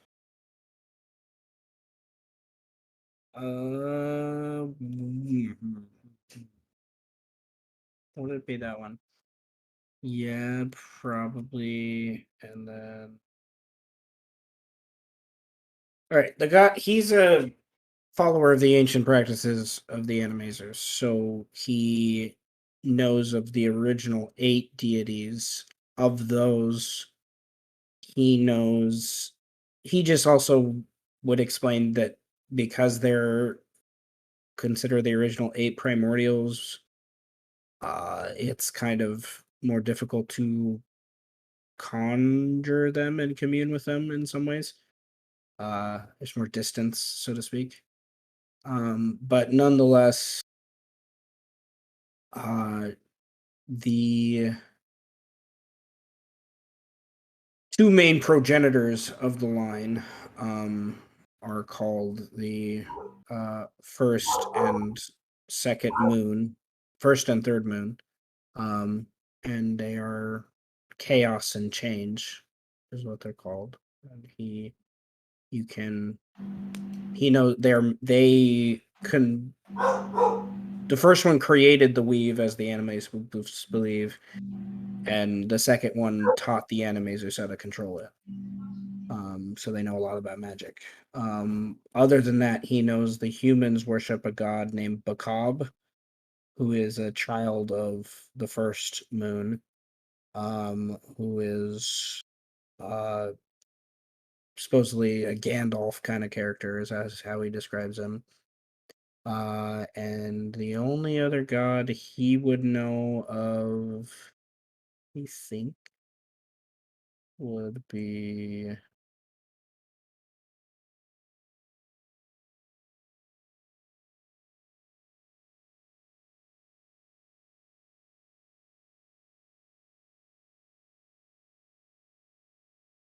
the elves.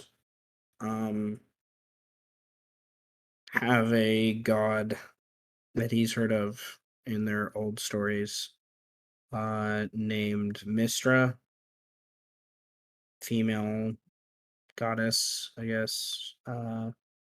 Of the ones he's presented, is the most good of all of them, like good aligned. The other ones he kind of talks about are more neutrally aligned characters. She, according to wizards, which Animaesus aren't really too familiar with, she has locked away the most powerful spells from mortals. Like, that's one of her jobs. So as he best understands it. The other ones are like, the first 2 are like essences of magic, and Bakab is like the first wizard. Like, he was like the first one to really like figure those things out. So, and there are probably others, but he is not a scholar. We'll put it that way. Like, he is more of just like a practitioner. He doesn't really read too much scripture. Chaos, change, macabre, Mistra. Okay. I'm feeling this Mistra woman locking all powerful magics behind barriers so people can't touch it. Cool. Can, Mistra goddess. Bet she's pretty good looking. Wonder what her hair looks like. That. Okay, you got her like holy symbol or whatever. Or maybe could draw it or some shit.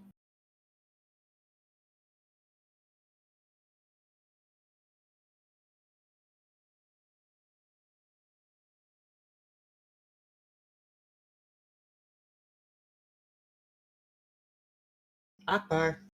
Ankar. Encore? Muted. I muted myself. God damn.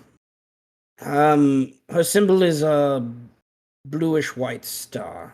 It's said to look more like energy than actual color itself. She is feminine deity.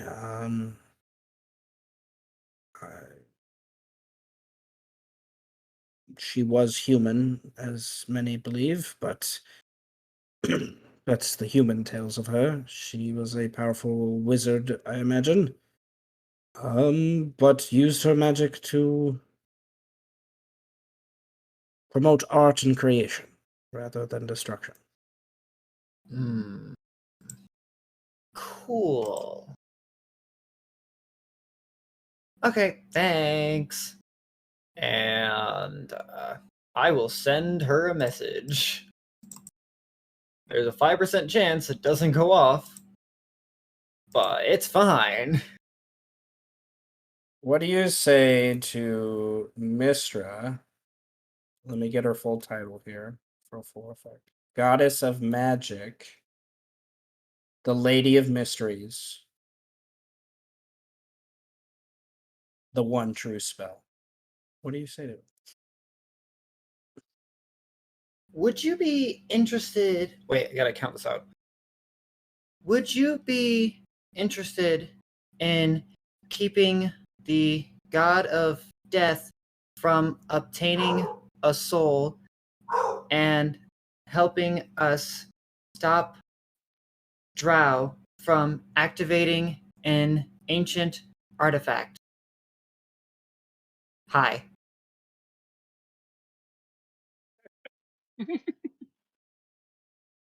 Arrow, skip this version, please.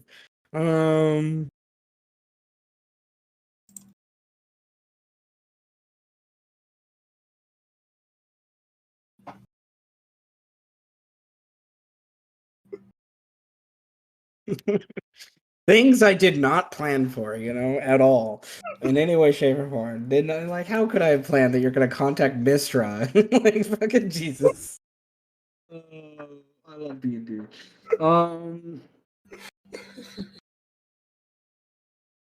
Sending is an amazing spell. It is. It really is. God damn. All right.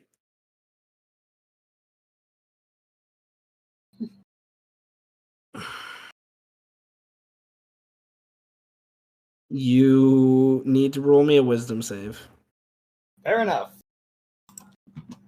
It's not anything bad. It's just part of the thing. Okay.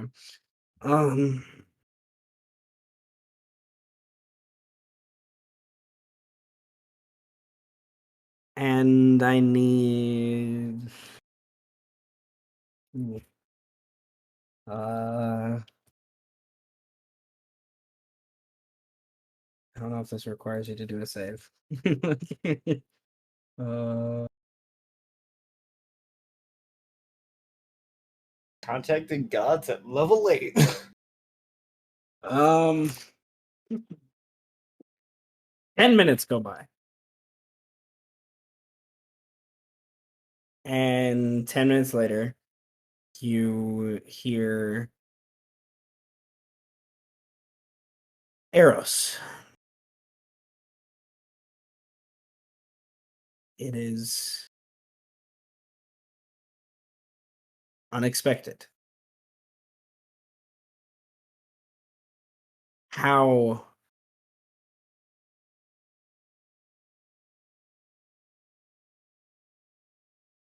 can I help?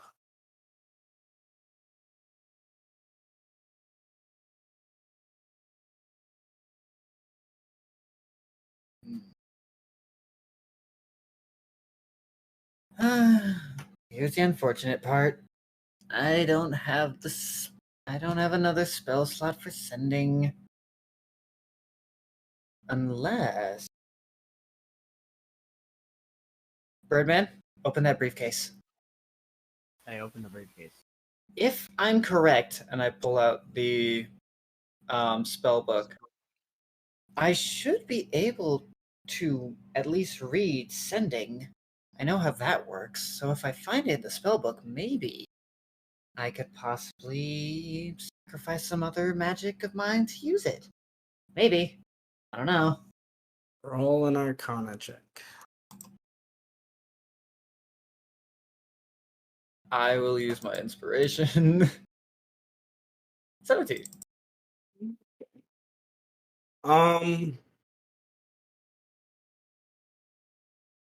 How much time do you devote to this? As much time as it takes. So, what are you guys doing for the rest of the day as Eros reads through a spellbook? Going home, man. We should go home. We should probably go to Coinstar. Yeah, we should probably go to Coinstar too. Go to Coinstar. Yeah. Okay. Go to like a coin Do converter. you? Okay. Which house do you go to exchange coin? Probably not one that's gonna kill me. Or the god? You could go to a house or the god butchers to exchange. You could go to pretty much anywhere, like even a tavern or something like that. It's just not everywhere has a lot of gold or whatnot. Like I've have a system that I have in place to like determine how much gold each place kind of has on hand. So, I guess like whatever, like is there not like a treasury in this city? Like somebody run that? Like nope. Each house kind of does their own thing. fuck, man. This is one of the reasons why the city is fucked. Money is a convoluted fucking mess. Like everyone uses the same currency because that currency has been printed for hundreds of years by the dwarves. But right, you know how each house organizes their currency is different. So you can go to a different house, or you could find a tavern to exchange things, or another shop to try to change out some money. I don't think a shop is gonna.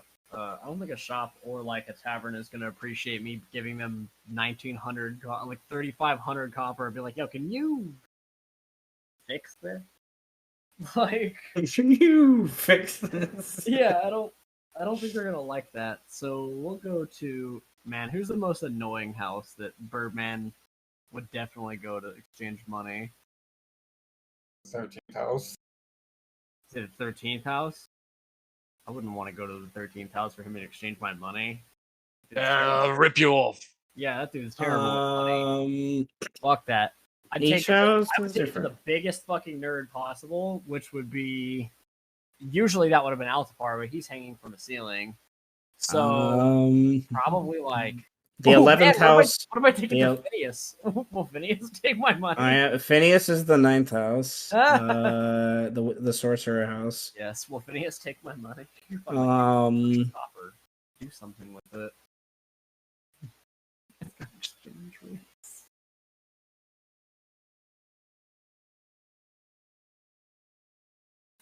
You have to offload 8-10 gold gems too, so I have to go to a jeweler.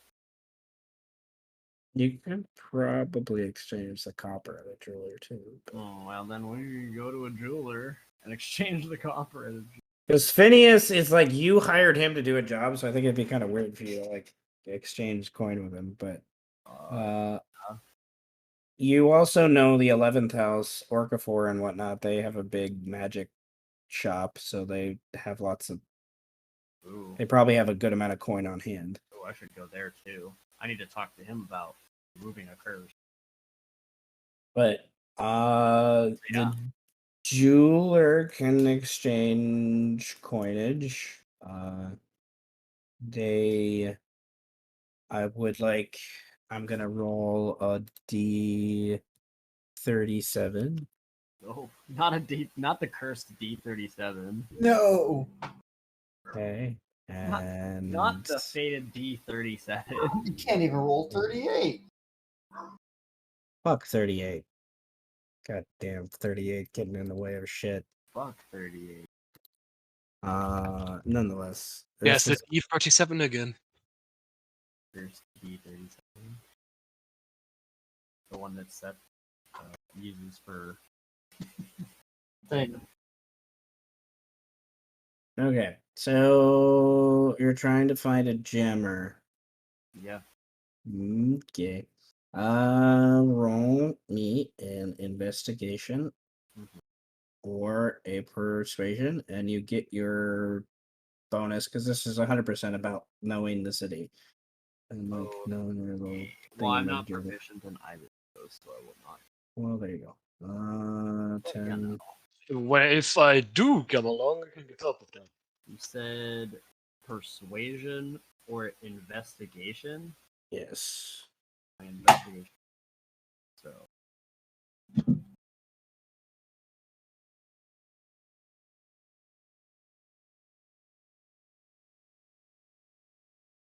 All right. This your check is to figure out the best quality place to go, I guess. You find a pack of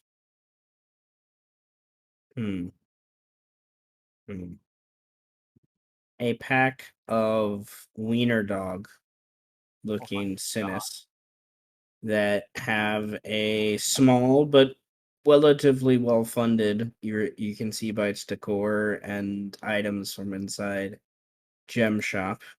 These Sinis, these dog folk, the little wiener dog guys, they're small creatures, so and they are impeccably dressed, walking mostly on all fours, just because their backs are, really long, but occasionally they stand up and kind of arc like an awkward ostrich sort of weird thing. It looks really funny. And you're welcomed in by one of their attendants and brought to them, one of the three of them, and they communicate with you in a broken common. It's obviously not their favorite tongue, but they are very. You have a big bag of coins, so they're assuming you're coming here to buy something, probably. But you eventually talk about exchanging and stuff like that. So, they charge a 10% fee on exchange. So, 10% fee on exchange. All right. So like 10% of whatever they give me, or yeah, they get 10% of what you give them, and they change it out. all right. So what if I give them like the 1,600 copper that he gave me? So they would they would keep 160 copper, and you would keep the rest in exchange for whatever you want it changed into. Probably gold, man. All right, so let me do some math. Yeah, let's see. So that's 14. Okay, so they give you what? It's 144 copper, 144 gold. I'm sorry. That they change out for you after it. That's a lot for copper. That's What? a lot. Wait, of copper. no, brain broken. Let me. Maybe silver, sure, but I did the math for silver. Oh, This yeah. is why I'm an English teacher, okay? Shush. Go. Okay. I forget the exchange for copper. I should look that up again. if it's 10 to silver, then silver is 10 to gold. 100. So 100. So they okay. So yeah, it should be. They give you 14 gold and 4 silver. Okay. 14 gold and 4 silver. That sounds right, right? Yes. That sounds right. Okay. And then I have a bag of 8 gems. If they 8 want 'em. gems. Yeah. Okay, so each gem is worth about 10 gold. That's 80 gold. They will keep 8 gold. So you will get 72 gold. 22. And I had to bust the calculator out because I'm also not good at math. It's all good. Okay, so Dude, 900. Okay. The crackhead money's coming back, boys. We have. Okay. Should I just give him the 1,900 copper? I haven't killed anybody with it yet. Yeah. You only hit someone over the head with it for a brief moment. Yeah. Okay. Well.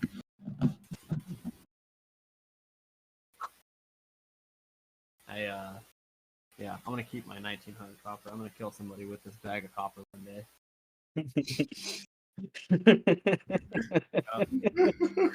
I hope that's a promise, because if It's that a pro- doesn't happen, it's a promise.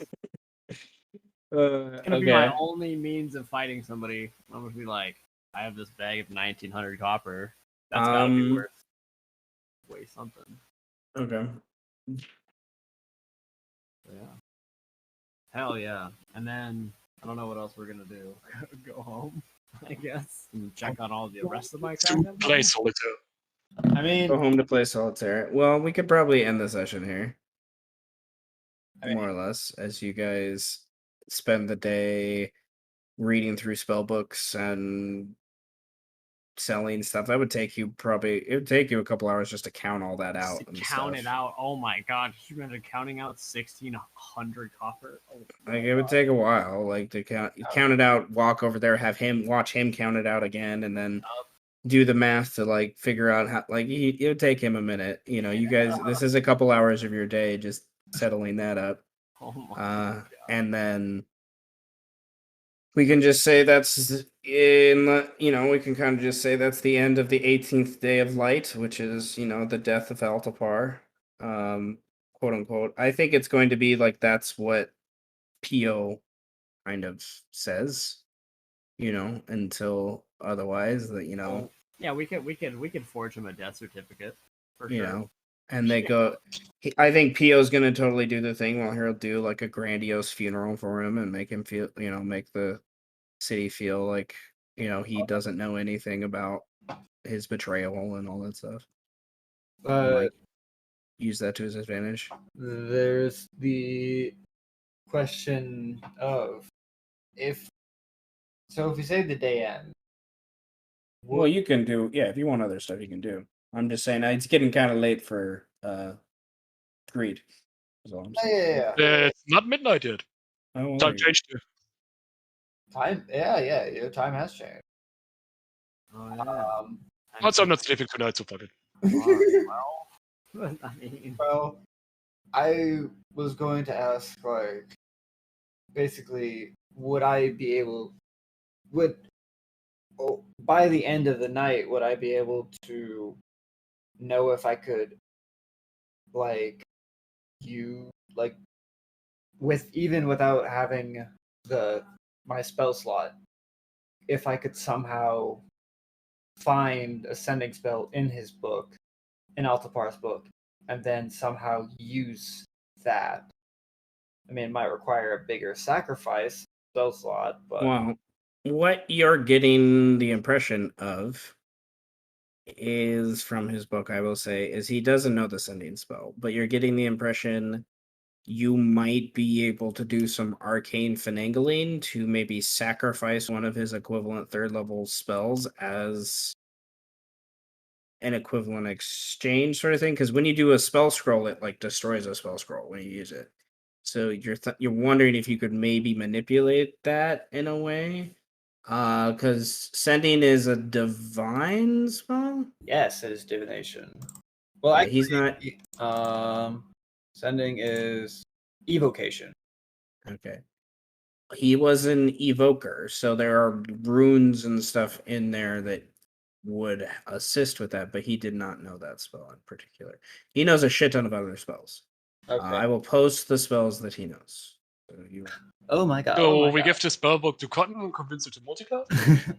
yo, and then you haven't identified his magic items yet either, so so we have to do that too. Yeah, at some point.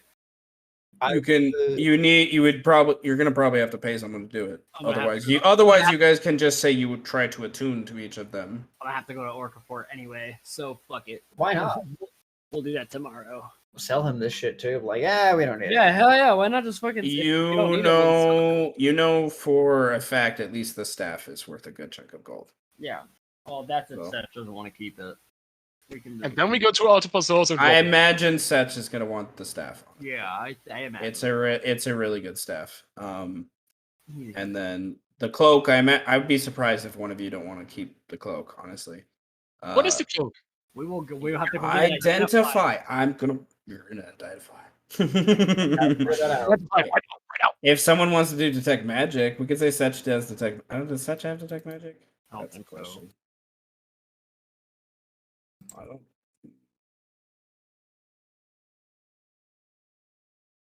I don't think so either. No. Does Mel have detect magic? I checked because it was fucking second nature for me to check. Mel has detect magic, so we'll say Mel detects magic. Eventually later on the day, Mel would come back and just say she got wrapped up in something and couldn't make it. And and then we have to apologize to her because her apartment is probably fucking destroyed. Yes.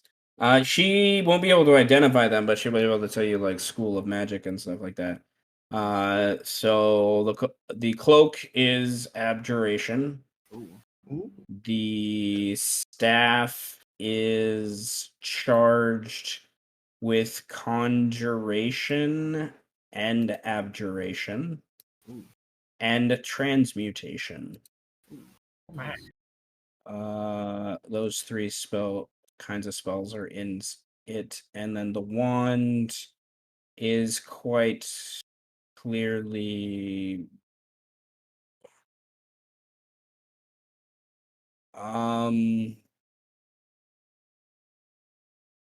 necromancy. Oh fuck. Come on. So yeah, I'll just have to go talk to Orcafor about this shit. If we don't want anything, then I'll just sell it back to him. Yeah, I have to talk to him about important things anyway. yeah, we can do that. Yeah, we can do that. So then, yeah, Eros will certainly like try and sacrifice one of the third level spells in the book so that she could cast sending Which one are you going to sacrifice? fireball. Yeah, makes sense. It's an easy spell to replace. Plus, One of the most common spells out there. plus it's also evocation, so it's kind of a It makes one. makes a lot of sense too. Yeah. Okay, so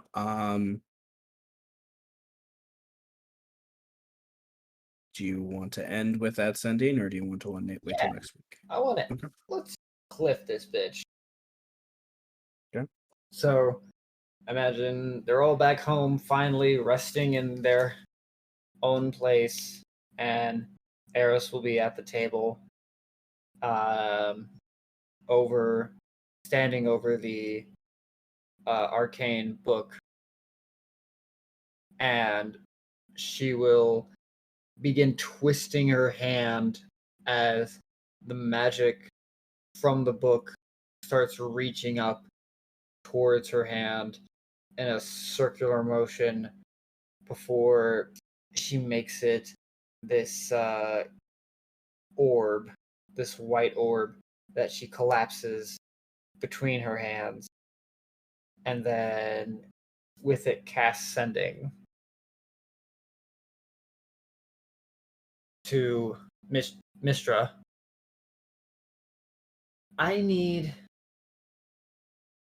you. I need you to wrestle a soul from the grasp of another. Specifically, the soul of Altapar, the wizard. That was 14. So that it doesn't come under control of death or drow.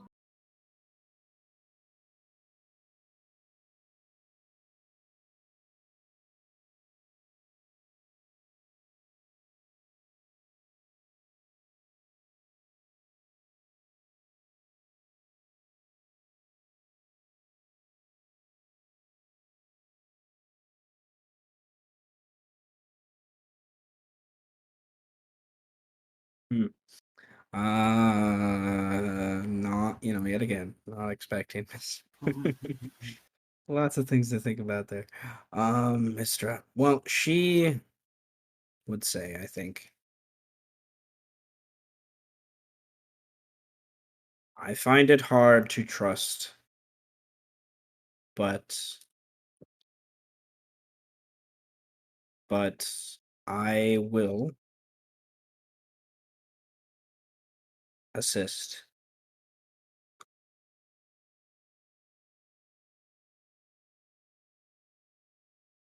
And that's what I think she'll say. I think she keeps it short and sweet. Cool. Eros claps her hands together and says, "Okay, guys, we have a god on our side." So one of you multi-classing into paladin, cleric, If you're alone with my charisma, sure. Well, to that point, because of Altapar has been handled, I did mention last week the milestone that does represent that you guys kind of created. That wasn't an original plan of milestone. I was just like, because of how many issues he's made it, I'm just like, yeah, it deserves, I think, a milestone level up. So everyone, all of you get a level up. It definitely would make sense if one of you took some sort of divine thing after this in some way, but you don't have to by any means, of course. No time. Let's go. So I would say then, since we are leveling up, all across Eros's body, this purple lightning arcs very visibly, and like mostly concentrated around her heart, and like her eyes flash purple, and it like happens for a few seconds before it stops, and she just stands there, stiff. What the fuck? What just happened? What the fuck? What just happened? I don't know.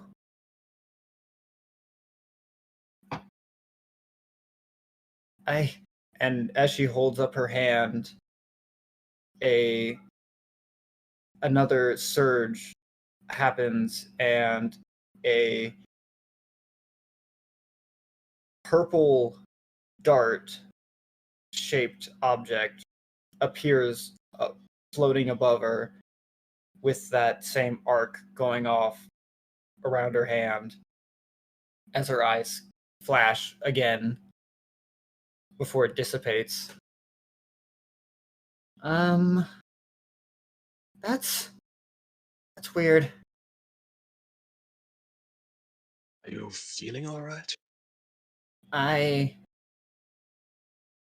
don't know. Oh my god. nice. Hell yeah, let's go! I think you feel good. I need to go to sleep.